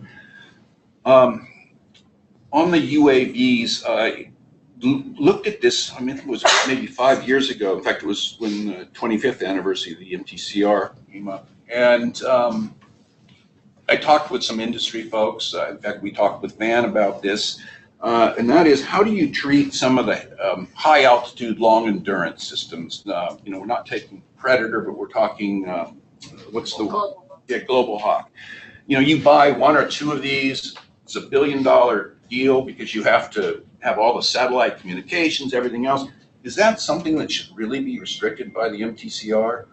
If not, well, how far down the ladder do you go? Do you include medium altitude and stuff? It's a very tricky proposition. I'm not sure what the best way how to treat that, but I think we need to begin examining some of the strategic implications of what they call HALE, high altitude, long endurance capabilities. I think I'll stop there. I was going to go into a little bit on this is a problem we see with Resolution 2231, which is part of the JCPOA, and that is what is a missile designed to be nuclear capable? How do you define that? And I'll leave that for another time, or maybe during question and answers. Thank you. Thank you Hope very I didn't much, go on Michael. too long. So to move right along, I'll simply introduce Rachel Stohl.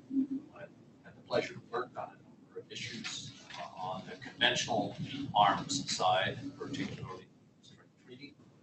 She directs the conventional defense program at the Stimson Center and has some additional fascinating thoughts on MTCR. Thank you. Thanks, Tom, and thanks to Sandy and Daryl. It is not only a challenge to speak after two experts on this issue, but also to come at it from a completely different non-nuclear angle, sort of delivery system for weapons of mass destruction. And that's really what I want to focus on in my brief remarks, is really how the MTCR applies to drone, UAV, RPA, whatever term, technology, but what that means for the future.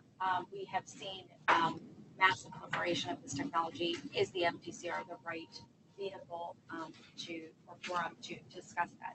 So just to quickly sort of bring some threads together that Richard had mentioned, the MTCR was intended really to hinder the spread of nuclear capable materials, or missiles, but at the same time, it did intentionally cover UAVs, unmanned aerial vehicles, and that irrespective of whether they are utilized to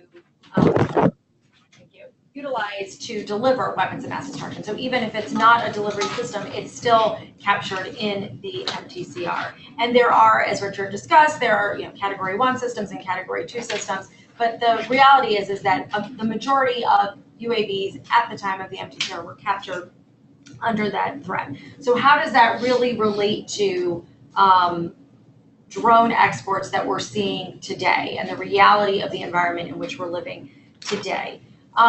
It's not sort of a hypothetical or esoteric threat. It is a real issue that we are having to deal with. Over 30 countries have already or are developing armed drones, which range from the Category 1 to Category 2 systems, depending on the country and the capability. At least 90 countries have armed drones already, according to estimates by the New America Foundation or Center for New American Security. For almost 10 years, we only saw 3 countries use armed drones in combat. We were limited to the United States, Israel, and the United Kingdom. In the last 2 years, we've seen a massive expansion of countries wanting to use armed drones in combat. And we believe now there are at least 9 countries that are using armed systems in combat operations. The market for drones is expanding dramatically. For military drones in particular, it is estimated to increase from $4.7 billion in 2017 to $10.3 billion in 2026, about $80.5 billion in the next 10 years. And that's just the military side. The commercial drone market is going to similarly expand, growing over to $73.5 billion in the next decade. That was at $2.8 billion in 2017. So massive, massive expansion. So in short, because I know we're short on time, we're seeing expansion of the number of countries that are desiring these capabilities. We are seeing drone technology also advance. We are not just talking about high altitude systems anymore. We're not talking about our traditional Category 1 systems. We're talking about new capabilities. And what I think, what Michael alluded to, is you have a lot of industry experts who say, well, there's this presumption of denial for drones, and thus we cannot export our systems, and thus we're being penalized for using a regime that didn't ever intend to apply to us. And the reality is a strong presumption of denial does not mean no. I had this conversation. Does not mean no. It's not a no. No means no. Presumption of denial means we're going to start at no, but we can get to yes. And that is a difficult thing. That requires a little extra work, requires a little extra explanation, and it requires an understanding of those licensing officers why these capabilities may be necessary, desired, what are alternatives, etc. And so some would argue that the presumption of denial has been applied too rigorously. And so there has been sort of creative workarounds where suddenly you see things advertised at sort of $299, $499, thresholds instead of 300, 500. And there's lots of, if you look at the brochures for different systems, how they're very conveniently written to get around Mtcr guidelines. And so we've seen this happen not only in the United States, but in China and Israel as well. Another issue is whether or not the framework of the Mtcr, the technology thresholds, fit the current technology context. Because the global market in drones is actually becoming more focused on smaller, less capable drones, like what ISIS is using. You don't need something that has a massive payload to do enormous damage. And so manufacturers and end users are inspired to create new systems that don't fit our traditional context or models of what we think a cruise missile would look like or be capable of. And I think if you look at those technologies, like a fleet of small drones would fall under the Category 1 context. If you had highly evasive, swarming, maneuverable drones, which is a great concern at the moment, that may fall outside Category 1 restrictions. Other characteristics like high rates of speed or robust surveillance payloads, low observable features, anti-aircraft countermeasures, those are all of great concern. If you talk to those at DoD, what are you worried about when you're talking about drones? Those are the things they're really worried about. They're not worried about the 300, 500. That's not the threshold they're concerned about. And so does the Mtcr framework fit what the technology environment is? The other question is the Mtcr actually pushing those desiring to acquire these capabilities to less scrupulous end users? Are they not going to come to the United States or the UK or other Mtcr members and instead turn to China and Israel, which have increased their drone manufacturing capabilities? And they are selling drones to countries that are not able to purchase them from Mtcr members. And so the question is, are we sort of, in a perverse way, encouraging proliferation of the systems because we're not allowing responsible exporters to export them? I am not sure. I am not a throw the baby out with the bathwater kind of person when it comes to the Mtcr. So let me say that from the get-go.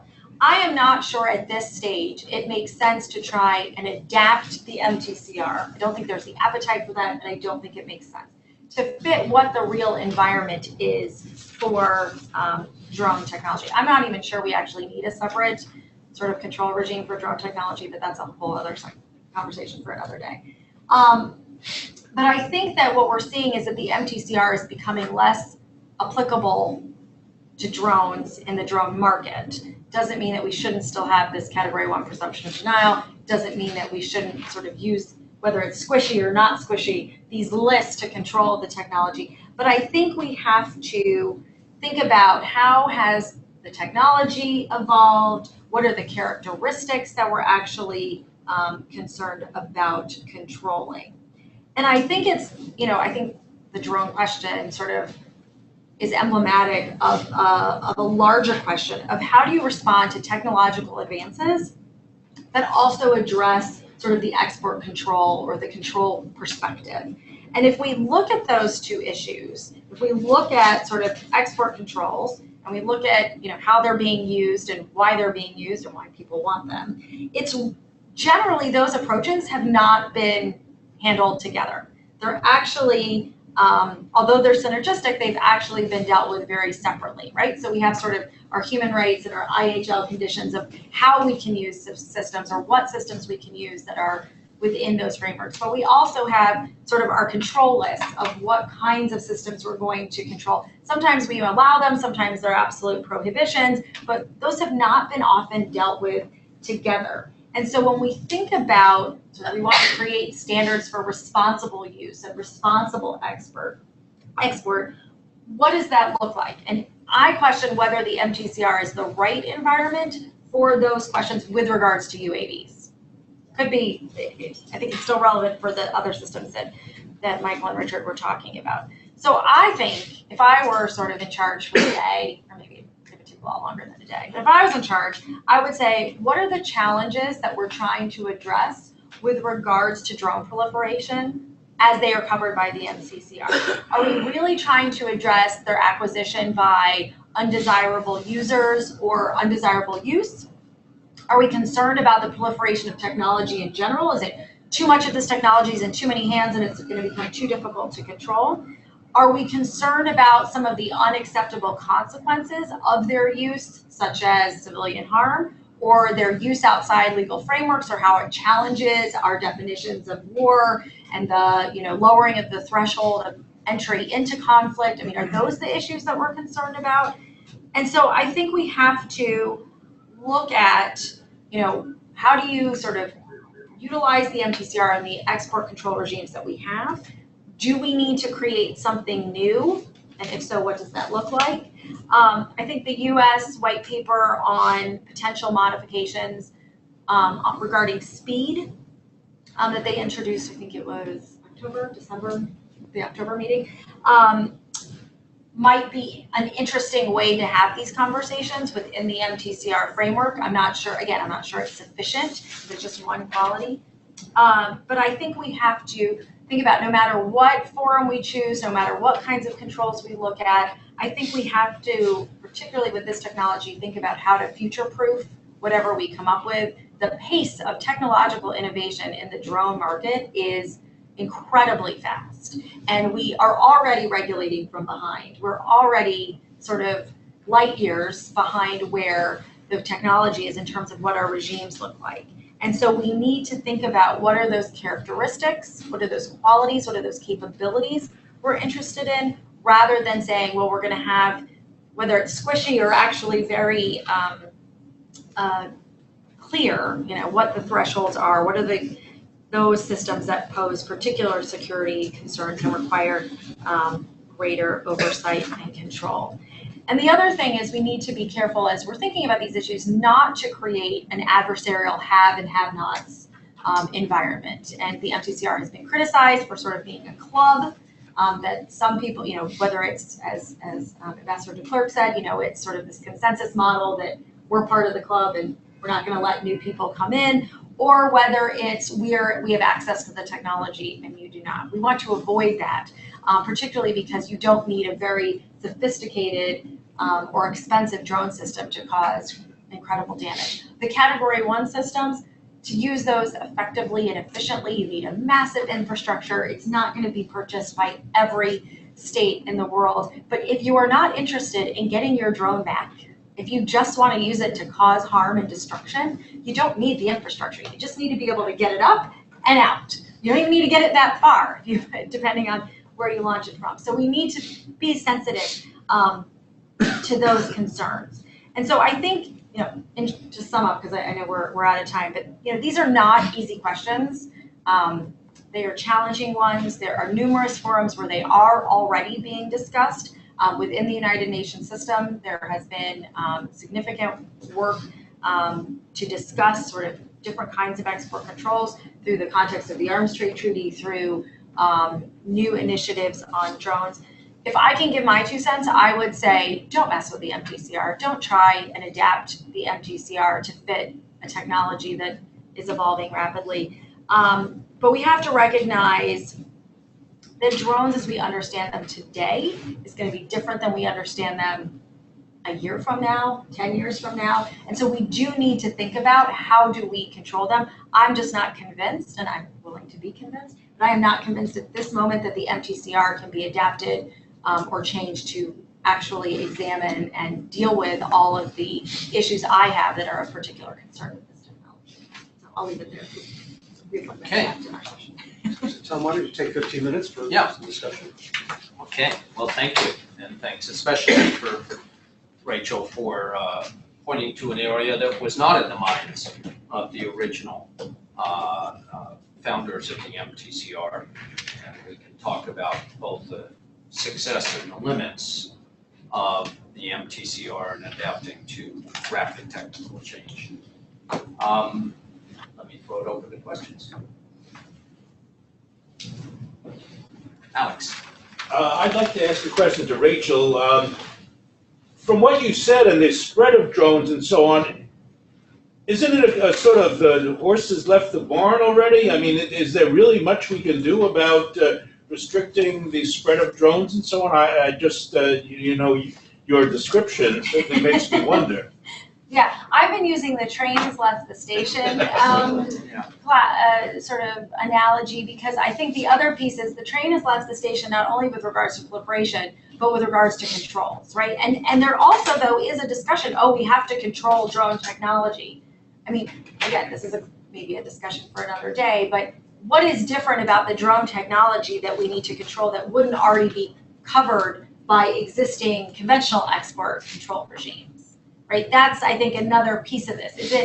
So to me, it goes back to the capabilities and the consequences. It's not that we all of a sudden have the ability to drop a bomb, from the air onto an unsuspecting population. We have that capability, right? So is it that we're uncomfortable that there's not a person in the cockpit of that air, right? What is it that we're struggling with here? I think there are significant export controls. I think there has been sort of this decision that we need to look at this technology separately. I understand that. I don't think it's necessarily a bad thing.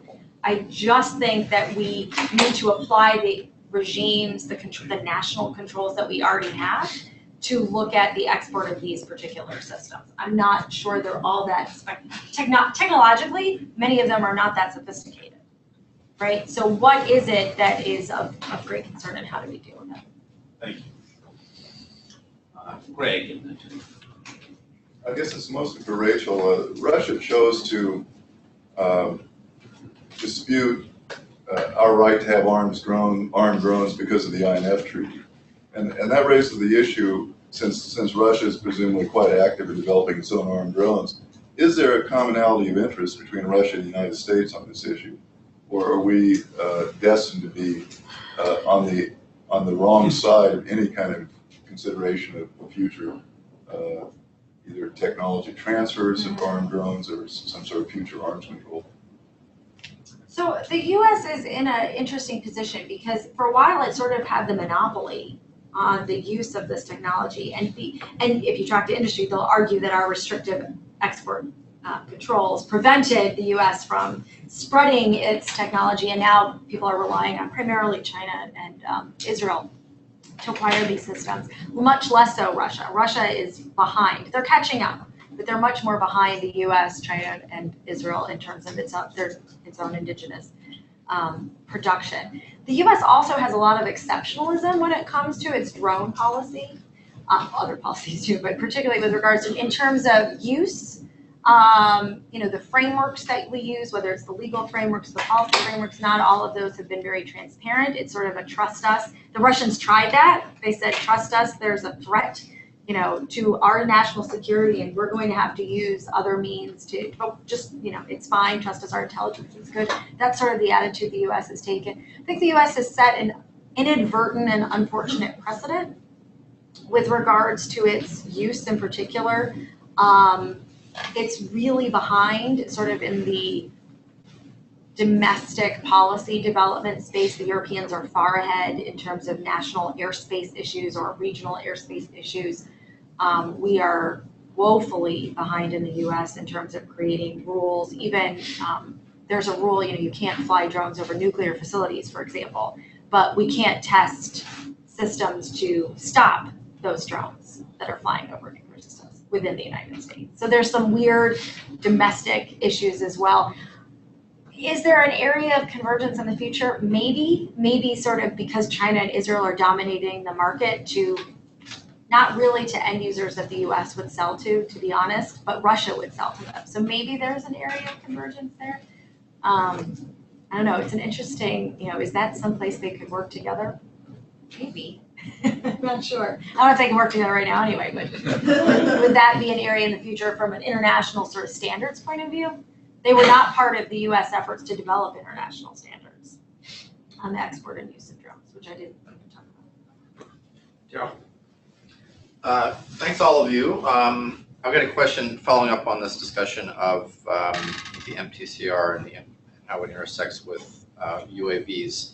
And I'm glad you mentioned the white paper, Rachel, because I have a question about the motivation and the wisdom of this proposal to reclassify UAVs under 650 kilometers? And that's the question. Louder.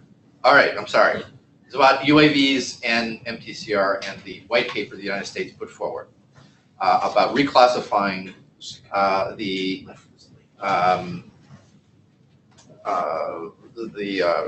drones with a speed of under 650 kilometers. So this is mainly a question for Mike. I mean, it's sort of a technical question, but if Rachel or Richard want to comment, I'd be interested.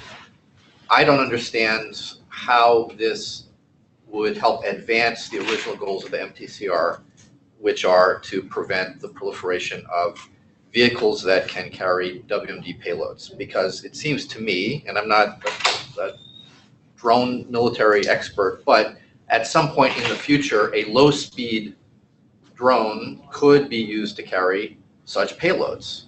Why are we carving these out now? So it seems to me that given the challenges that Rachel just laid out about drone proliferation, the first thing we should be thinking about is, first doing no harm to the existing extremely limited export controls and procedures to evaluate these transfers. So I just don't understand how this contributes to the goal of the Mtcr's original mission and how it might actually undercut it 10, 15, 20 years down the road if a non-state actor uses a sophisticated low-speed drone to carry a chemical weapons payload, for instance. So if you could respond. Oh, that's a tough question, and I haven't given it much thought, so I apologize. The speed limit, as you call it, it happens to fall right around where you transition from subsonic to supersonic. Also, if you look at regular GPS, that you could sell anywhere, they typically can collect used data if they're traveling less than 600 miles an hour, I think is the limit, or it's right in that area, in that range.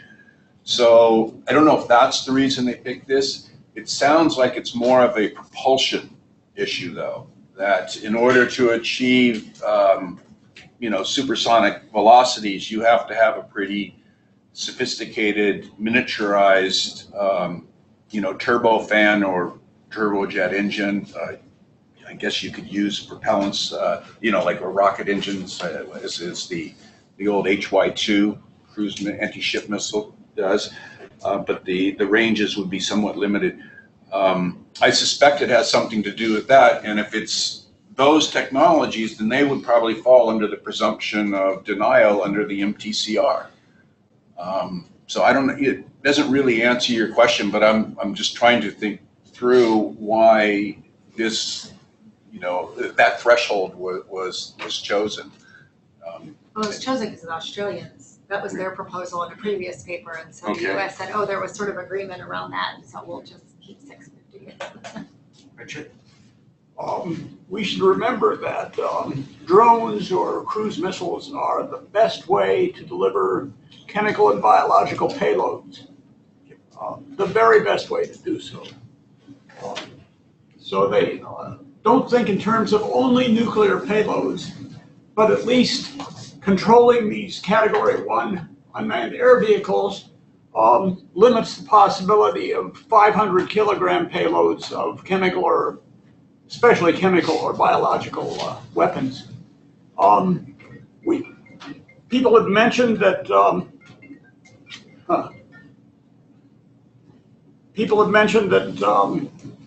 penetration aids are a problem, and they're a problem not only for ballistic missiles but also for unmanned air vehicles. So I would suggest that keeping the lid on unmanned air vehicles, but going after some of these peripheral technologies that are coming along, such as countermeasures for unmanned air vehicles, would help a great deal. Let me take issue with what Rachel said about China and Israel jumping in where we're holding back. Israel is not. It observes the Mtcr, as far as I can tell. Their policy is not to undercut the United States. So if we don't export a Category 1 remotely piloted aircraft to some country, Israel will not jump in behind us.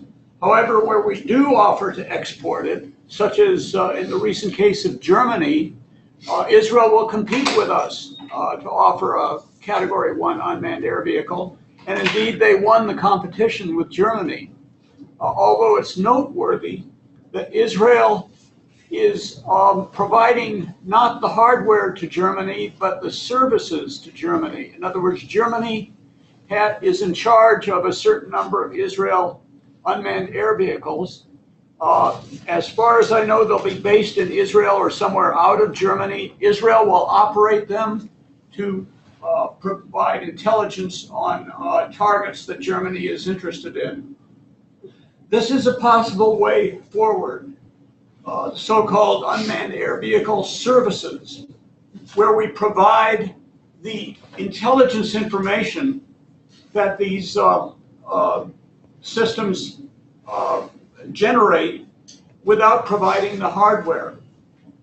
There are great advantages of this for the user, and it's one way of trying to get on top of some of the problems that Rachel mentioned. Okay, unless there's one more quick question, time to move on. I see a few behind you, Sandy. All right, what is that? Yes, sir, right in front. Hi, it's good to be here today, and thank you to the panel. I'm Christopher Leon of George Mason University's Biodefense Program. And I have a question for the broader panel, but more directed toward Michael Elleman. This was an interesting point when you brought up the topic of hypersonics, the fact that those kind of break the mold, especially when thinking about like 300, 500 rule where they don't carry a payload, they're hypersonic, they rely on kinetic energy. My question to you was, what kind of policies or measures that exist today may be adapted efficiently, or do you see a need for a new policy to kind of come out of the framework? And is this kind of a mission that you see the Mtcr being able to handle? Yeah, I know Richard has looked into this in a lot more detail than I have, but I would just note that to achieve hypersonic velocities, you need some pretty sophisticated, robust propulsion systems. And I suspect that almost in every case, they would be covered under the existing Mtcr guidelines. Richard, do you want to add to that? Just quickly, go onto Google and Google RAND hypersonics. And you'll get a recent study that I was a part of that looked at exactly how to adapt the missile control possibilities to hypersonic missiles while there's still time. You can also look at RAND PENAIDS, PENAIDS, and you'll see similar work looking at how to address ballistic missile and cruise missile penetration aids in the Mtcr. Great. Okay, I know there were more questions, but let us stop there so that we can move on to our known speakers. But please join me to thank Richard, Michael, and Rachel.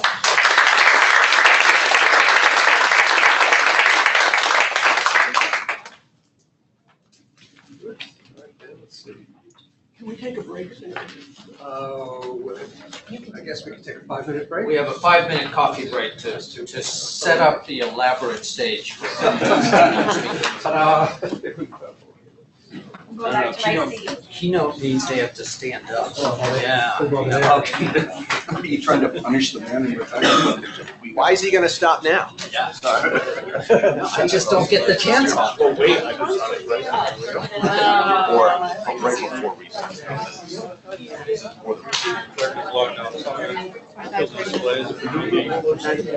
We have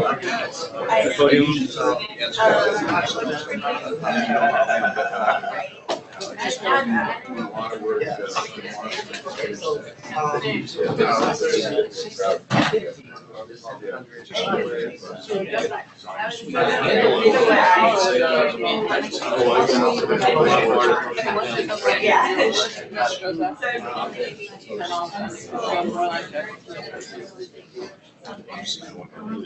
Well,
my favorite was there's an interesting.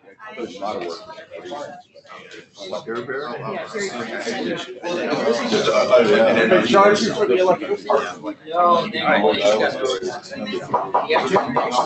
Yeah, no, yeah. It's pretty, Big Serious grew up on like dairy farming about 25 miles. I'm very angry at her for resigning. I guess. I'll gather them back in. Are you having a happy hour? All right.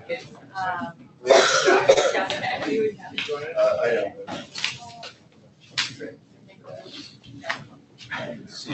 Take care. Well, it's a pleasure to introduce Vann Diepen, who I think all of us have worked with, at least most of us at least. And, you know, I won't say I always equate your experience at the State Department with Sisyphus, but you do have a sort of unending and somewhat thankless, or you did have, responsibility of trying to keep the lid on the spread not only of missile technology, that was certainly a major part, but also of nuclear and chemical and biological weapons. And, you know, it is worth our pausing here as we look at the missile side, and we could do the same in the others. There really have been some successes, there's no question. But the problem goes on and it mutates. And now we've been hearing about a number of the new challenges, the emerging ones. Vann left government, I guess, 4 or 5 months ago? I'm trying to remember when you... 14 months ago. 14 months ago, gosh. Time flies. Indeed. And I am. After 34 years on the inside, at the State Department and in the intelligence community. And he certainly has an extraordinary breadth of experience in these areas. So let me turn the floor over to him, and I think he'll be able to pull together many of the strands that we've been discussing this morning. Well, thank you. And let me begin by thanking Sandy and CNS and Daryl and ACA for hosting this meeting. The world of non-proliferation can be very nuclear focused, and so I appreciate them making some space for consideration of missile non-proliferation and its centerpiece, the missile technology control regime. Even if you don't come to agree with me that missiles are best, which I firmly believe, I hope this event has increased your appreciation of the importance of missile non-proliferation in the Mtcr, both in their own right and in their interaction with nuclear and WMD non-proliferation more broadly. I'm also grateful for the opportunity to deliver this keynote address. Having been integrally involved with the Mtcr and U.S. missile non-proliferation policy for some 22 years, and with intelligence on foreign missile forces for another 10 years, I think I'm in a good position to offer some insights to augment those of Ambassador Klerk and our panel. My venerated former boss, Tom Countryman, and I told him I promised to use that word. In light of the 30th anniversary of the Mtcr, I intend to focus on 3 topics: key accomplishments of the regime after its first 30 years, key challenges the Mtcr faces going into its next 30 years, and some suggestions for how the regime can navigate those challenges. So at a high level of aggregation, I would flag 4 key accomplishments of the Mtcr over these 30 years. The first is an impressive series of qualitative expansions in Mtcr controls over the years to keep pace with changes in technology, missile programs of concern, and proliferative procurement. These include expanding the scope of the guidelines in 1993 to cover delivery systems for chemical and biological weapons, as well as the original nuclear weapons. Making terrorism an explicit focus of the regime in 2002. Adding a requirement in 2003 for catch-all controls on non-annex items destined for use in WMD delivery. Clarifying that Mtcr controls apply to exports of control technology in intangible as well as tangible form, and myriad changes over the years in the Mtcr Annex to expand and clarify the items under export control. The second of these 4 accomplishments is the outstanding success of the Mtcr in becoming a global standard for export behavior, thus quantitatively expanding the reach of export controls according to Mtcr rules. For example, the membership of the regime expanded from the original 7 in 1987 to 34 up to 2004, including key non-Western countries like Argentina, Brazil, South Africa, and Russia, and then after a long dry spell to 35 with the addition of India in 2016. A number of other countries have pledged to varying degrees to abide by the annexing guidelines, to include Israel and Kazakhstan. Even more economies may not be MTCR adherents, but they have export control systems that encompass the annex and permit decisions in accordance with the guidelines. In addition to all members or associated states of the European Union that are not already in the MTCR, this includes Hong Kong, Malaysia, Pakistan, Singapore, Taiwan, and the United Arab Emirates, among others. China has an export control list that is substantially tangent with the MTCR annex and has undertaken various bilateral commitments to the U.S. on its missile-related exports. And as Ambassador Klerk denoted, the MTCR annex has been effectively globalized via UN Security Council resolutions. UNSCR 1540 for the first time deemed the proliferation of WMD delivery systems as a threat to international peace and security, warranting mandatory action. It required all UN member states to have controls on the proliferation of delivery systems, and it implicitly endorsed the MTCR annex as a component of national control lists. And Security Council sanctions on North Korea and Iran, which ban or require Council approval for all exports of annex items to those countries, provide another reason why all UN member states need export control systems incorporating the annex. The third accomplishment is how the MTCR has been strengthened as a forum for international cooperation, both internally and externally. Internally, in addition to the 30 years of cooperation that expanded the controls and membership of the regime has steadily increased its efforts to promote more intensive and extensive implementation of the members' own MTCR commitments. Beyond changing the public rules that the regime tries to persuade all countries to follow, there has become a great deal of confidential internal rule setting, information exchange, and consultation in the MTCR, ranging from the exchange of denial notifications and the maintenance of the no undercut policy that dissuades proliferators from shopping around the membership until they finally get an export license, to intelligence sharing on proliferation programs in front companies, to the illumination of emerging technologies, to sharing experiences on proliferant procurement techniques and the best practices in thwarting them. Externally, the MTCR's chairs have led formal outreach to some 20 non-partner governments and about a dozen UN and other international organizations. This has helped build non-members' awareness of the missile proliferation threat and of the role of export controls in the MTCR. It has offered the regime's assistance in export control and UN sanctions implementation, and it has established patterns of cooperation useful in interdictions. Indeed, the MTCR's multilateral agreement that Category 1 systems are inherently capable of delivering WMD, that items on the MTCR annex are of particular utility for missile use, and that unlisted items destined for Category 1 programs should be controlled, all make it easier to get bilateral cooperation from other countries in investigating and interdicting numerous shipments of equipment and technology intended for proliferant missile programs. The fourth and final key accomplishment is the expansion of the MTCR's activity beyond just export controls, making it a full-fledged non-proliferation regime, not just an export control regime. This includes aspects of MTCR countries' joint and coordinated outreach to non-members, as well as a steady increase in the regime's internal consideration of interdiction, sanctions implementation, visa screening, and other non-export control topics. More important, the MTCR now is being used as a forum for broader coordination of missile non-proliferation policy among its members. As a relatively small and like-minded group, the MTCR is the place where the good guys work together to put more pressure on the bad guys, not just in areas related to export or export controls, but in a variety of ways that try to dissuade other countries from retaining missiles, acquiring missiles, and helping others to do so. These include occasional public diplomacy measures, such as the mention of Iran and North Korea in MTCR plenary press releases, steps that partners agree to take on a national basis against specific programs, entities, or phenomena, and substantial success in establishing the MTCR Category 1 range payload capability parameters as a generalized standard for what kind of missile possession is problematic. Taken together, I think these four key accomplishments over the past 30 years have had broad knock-on effects for the export activities of members and non-members, and for the application of a range of other non-proliferation tools, and all of which sort of summed into directly reducing the number of countries possessing missiles capable of delivering WMD and the number of such missiles. And we've heard some of this from our panel, to include in Argentina, Libya, South Africa, Ukraine, and the former Warsaw Pact countries. It has dissuaded yet other countries from getting into the Category 1 missile business. It has made it more difficult, time-consuming, and costly to pursue Category 1 programs for the relatively limited number of non-MTCR countries that still seek to stay in or enter that business. And it has significantly reduced the availability to these countries of the most and best missile technology, particularly by largely walling off MTCR members as a significant source of annex item technology for proliferation programs. But these impressive results still leave us with a number of challenges, and our panel has helpfully pointed out some, and I will focus on three. Obviously, major missile proliferation threats from North Korea and Iran, the disturbing availability of materials and components from entities in China, and the evolution in military and missile technology.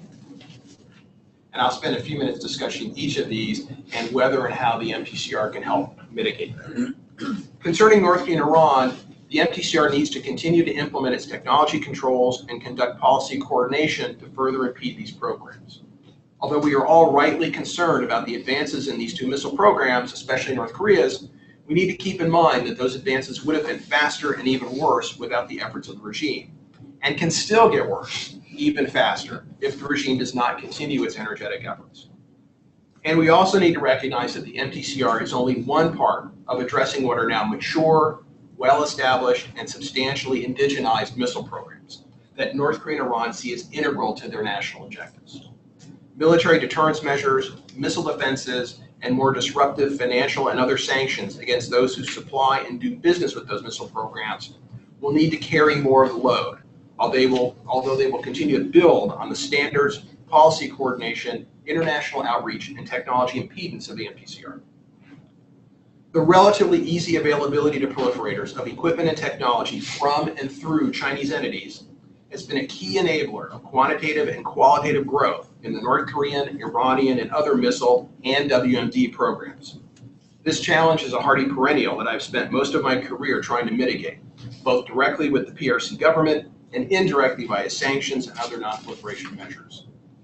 Although the situation has in fact gotten better from where it started, we essentially no longer see the Chinese government selling full-up Category 1 systems for their production facilities, for example. It is still manifestly clear that China is not devoting the priority, resources, or effort needed to substantially restrict proliferators' access to important Chinese-origin missile-usable materials, components, and equipment below the systems level. The MTCR can help address this problem on the margins by continuing to set and maintain clear standards of missile-related export control for China to understand and emulate, to engage in dialogue with China where Beijing is prepared to accept it, to improve China's understanding of export control implementation, to provide implementation capacity building assistance when possible, and to impede unauthorized technology flows from MTCR members to China that might find their way to North Korea and Iran. Based on my experience, the prospect of MTCR membership for China, if it can show it is following the rules, and both the regime and missile non-proliferation would be undermined if China joined on any other basis, this prospect has not been a sufficient incentive to get China to make the needed improvements.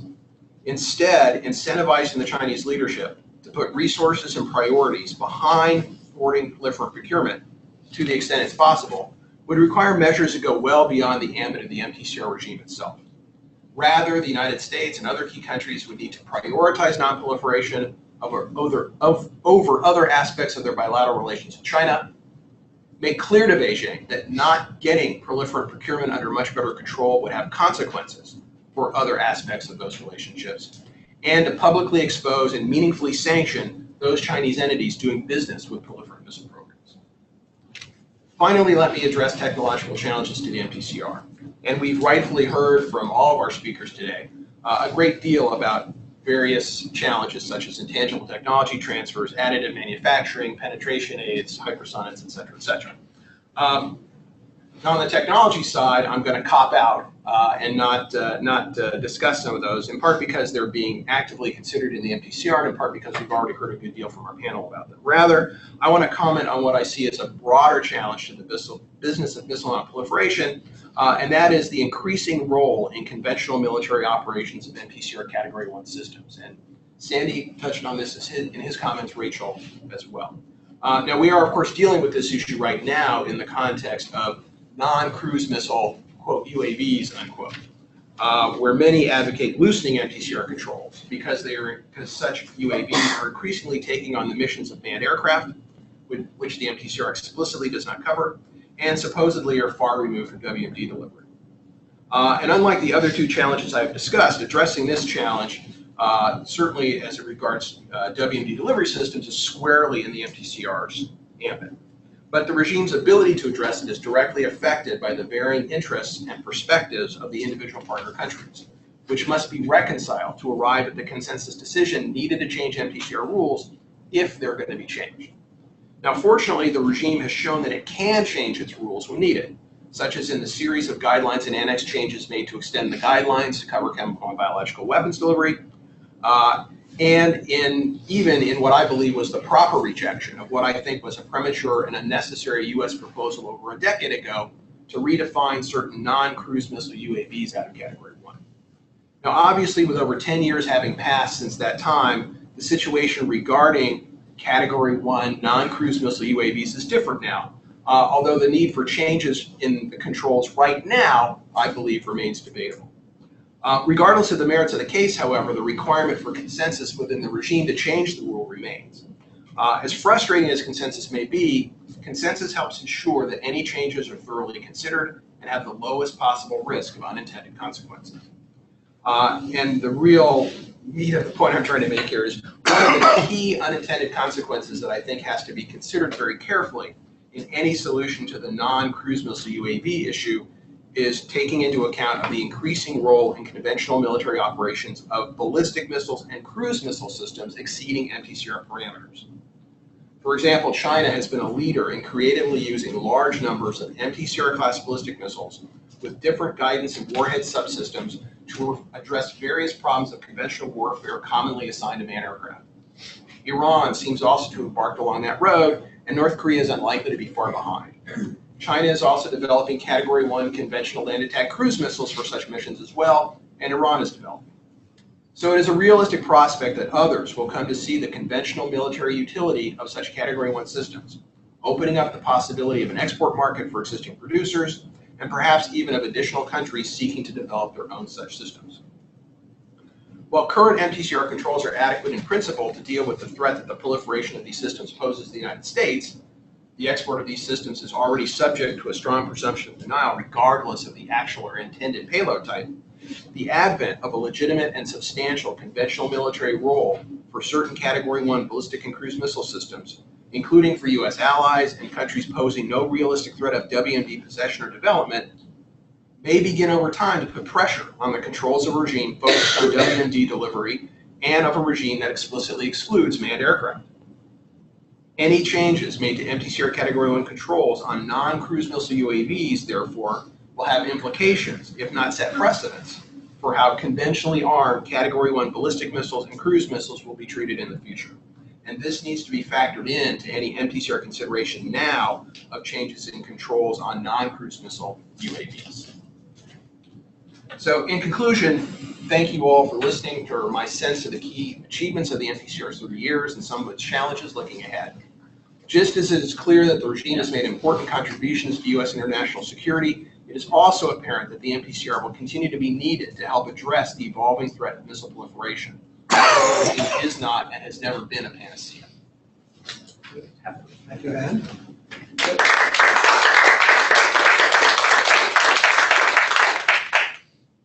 So I'm going to have to learn my elocution here. It's non-cruise missile, Category Well, the problem is the 1 UAVs. The term UAV has been corrupted. You know, in the MTCR annex, anything that's unmanned aerial or vehicle is a UAV, whether it's a cruise missile, an RPV, a drone, et cetera, where in contemporary industrial and military usage, UAVs are only the benign reconnaissance things that don't hurt anything. Some comments from the floor?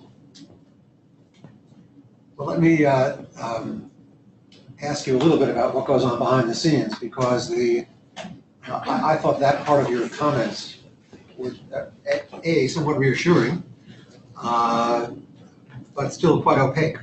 But it does sound as if you've suggested that this is a forum where business gets transacted, and it sort of provides a good framework of it. And this is in the various expert subcommittees. Is that where the business is done? I mean, in the areas of their remit, but also in the plenary meetings and in the kinds of policy proposals the U.S. in particular brings to MTCR plenaries.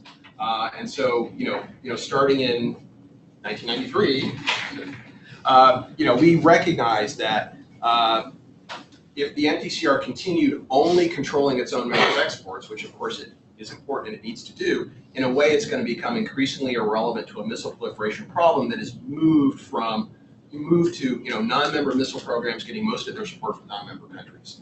So unless the MTCR, in addition to making sure its own backyard was clean, reached out and tried to affect that non-member dynamic, we were going to have less of an impact on the missile proliferation problem. And so this idea of discussing and policy coordination on things having to do with affecting that dynamic, we've consciously introduced into the regime, really consistently since that time.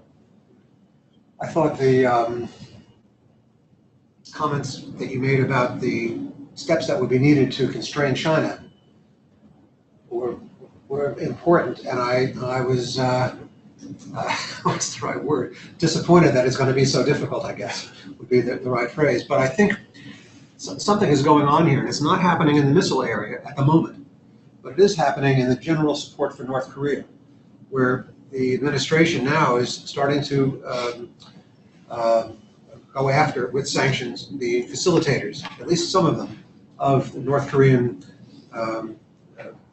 sort of on the financial side, so some of these banks.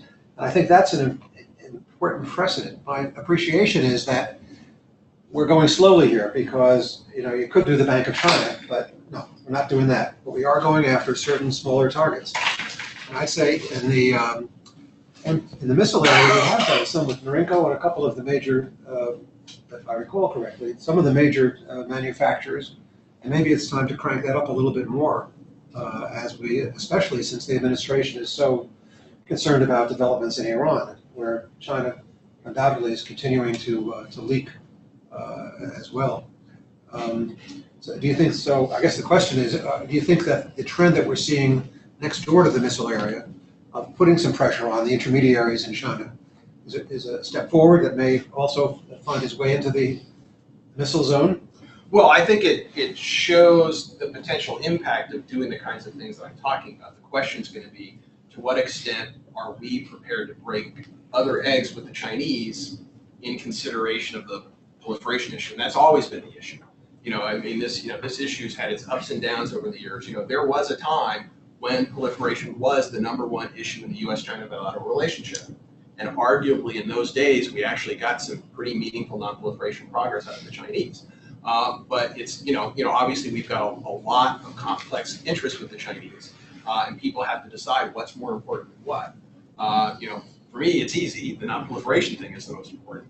But if the leadership believes that, getting after the North Korean and Iranian missile programs is amongst the most important things there are, then we've got to be prepared to break more eggs with the Chinese, because the access that they get to technology from and through China is a key driver of those programs, and it certainly will be a key driver of the future improvement in those programs. So, at the end of the day, the big guys have to decide what's more important than what, and to what extent are they prepared to, break eggs with the Chinese in these other areas.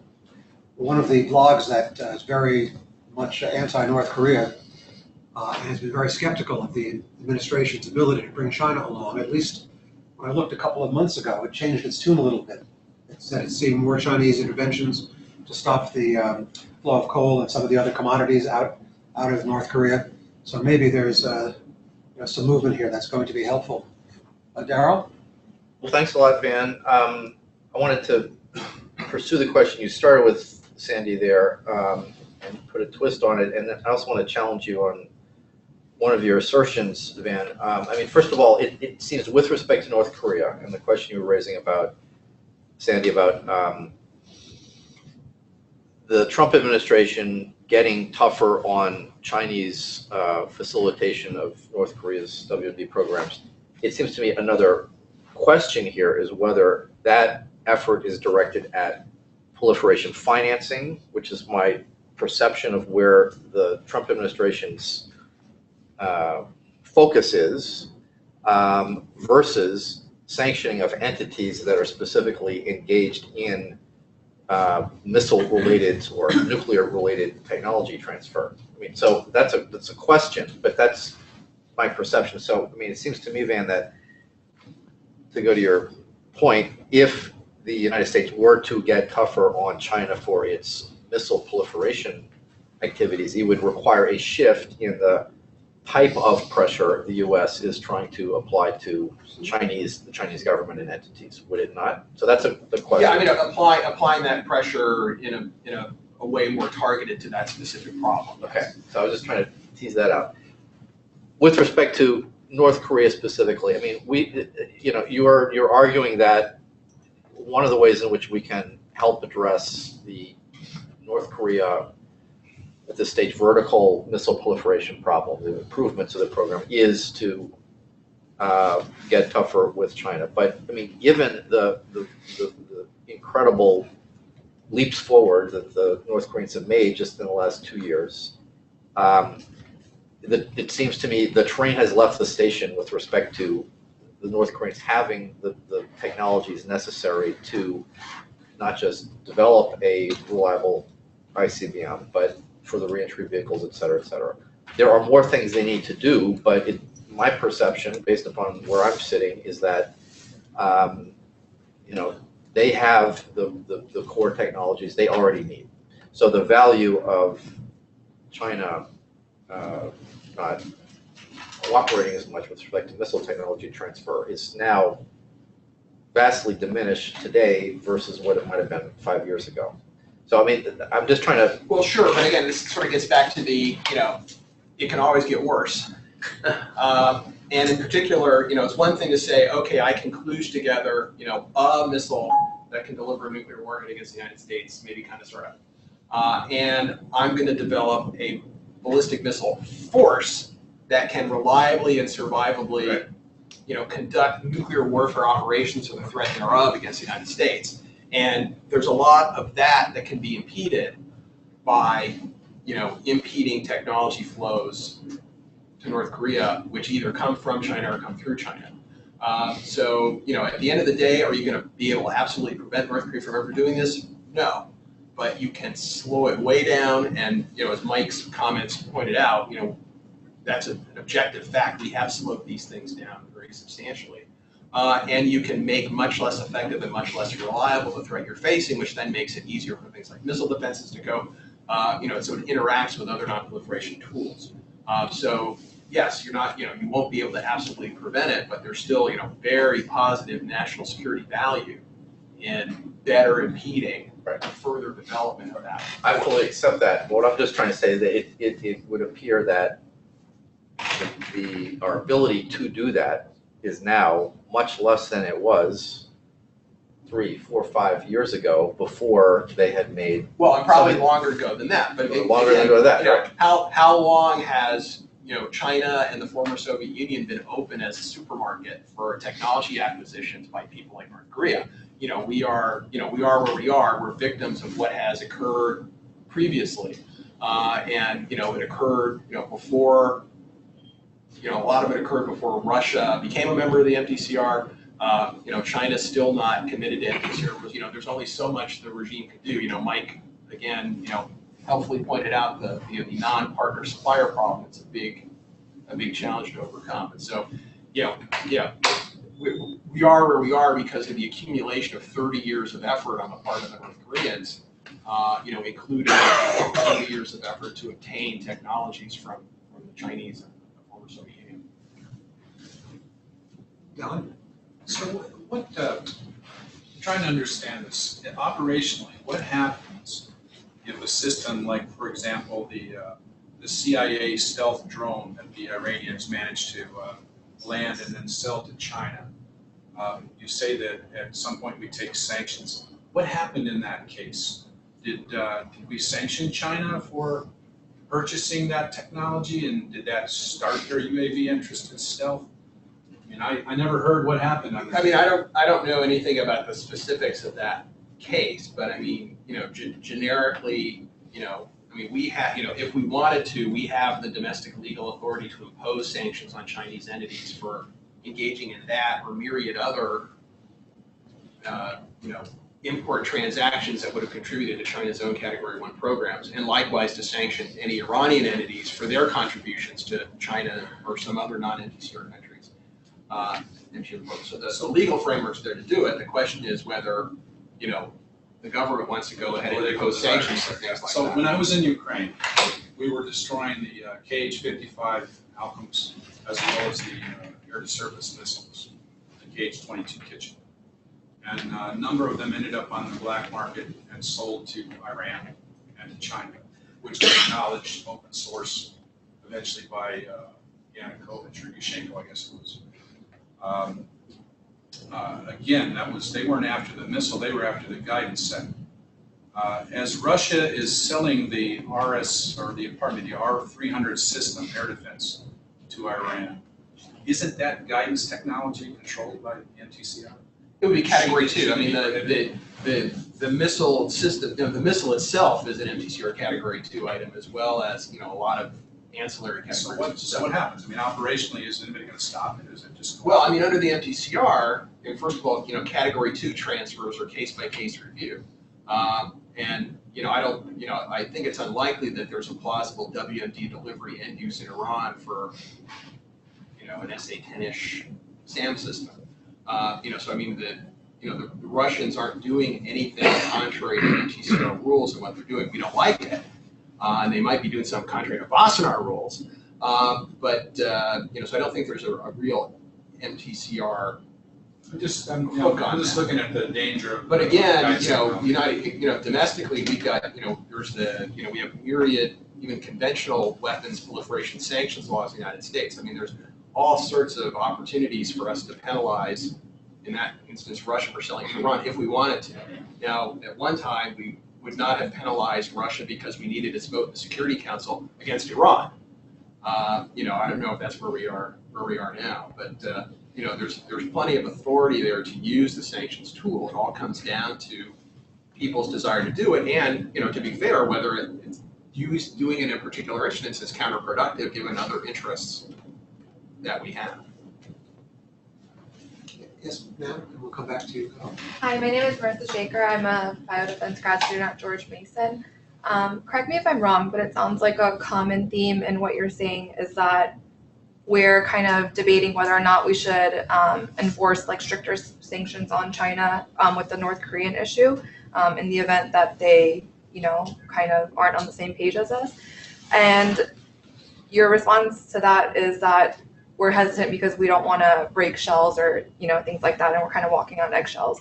But what about even if we do impose those stricter sanctions, China just doesn't care, for lack of a better phrase. I mean, the past 11 years, generally speaking, we have, they have had, UN sanctions imposed on them, and they just have chosen to keep their economic stability on the Korean Peninsula and just within their economy themselves a higher priority on their agenda, as opposed to abiding by the sanctions.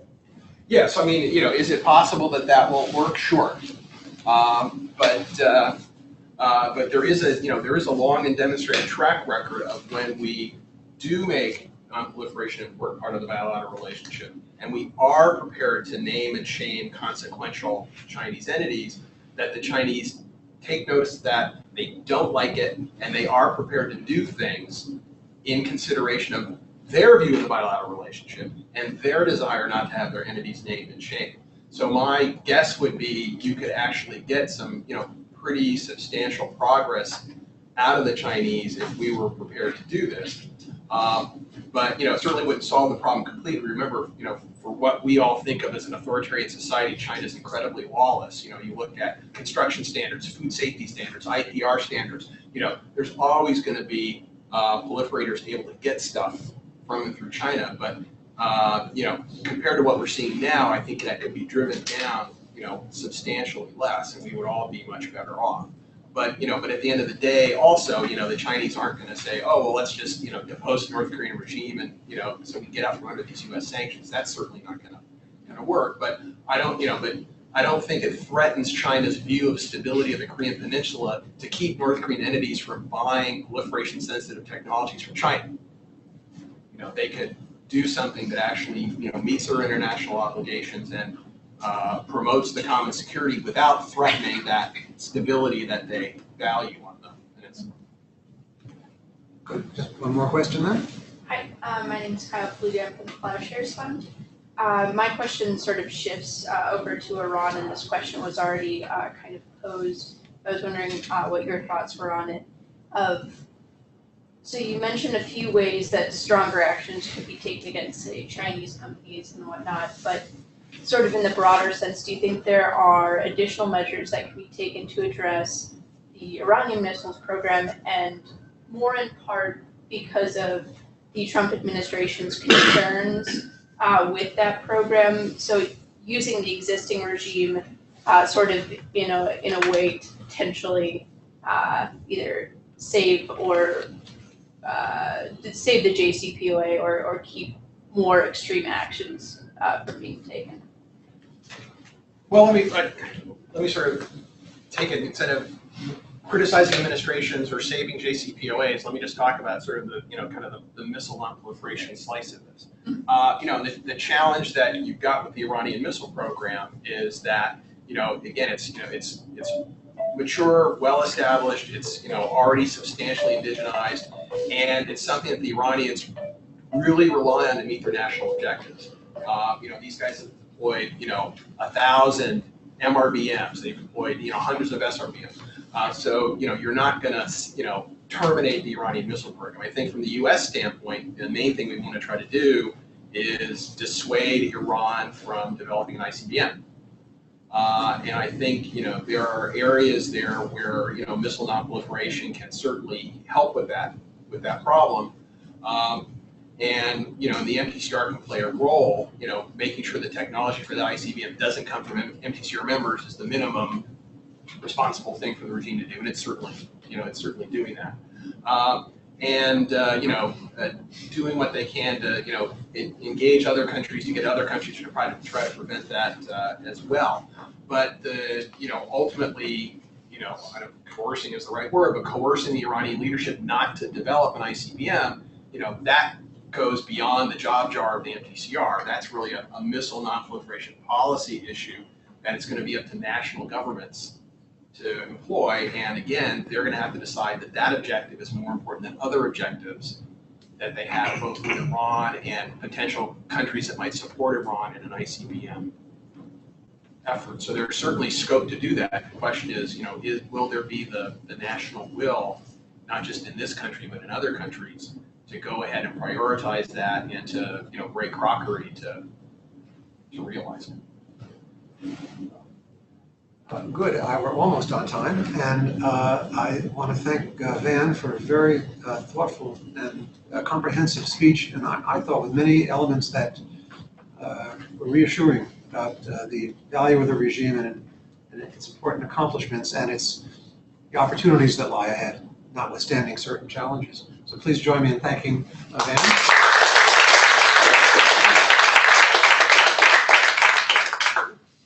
So, thank you, sir. That was good. I wonder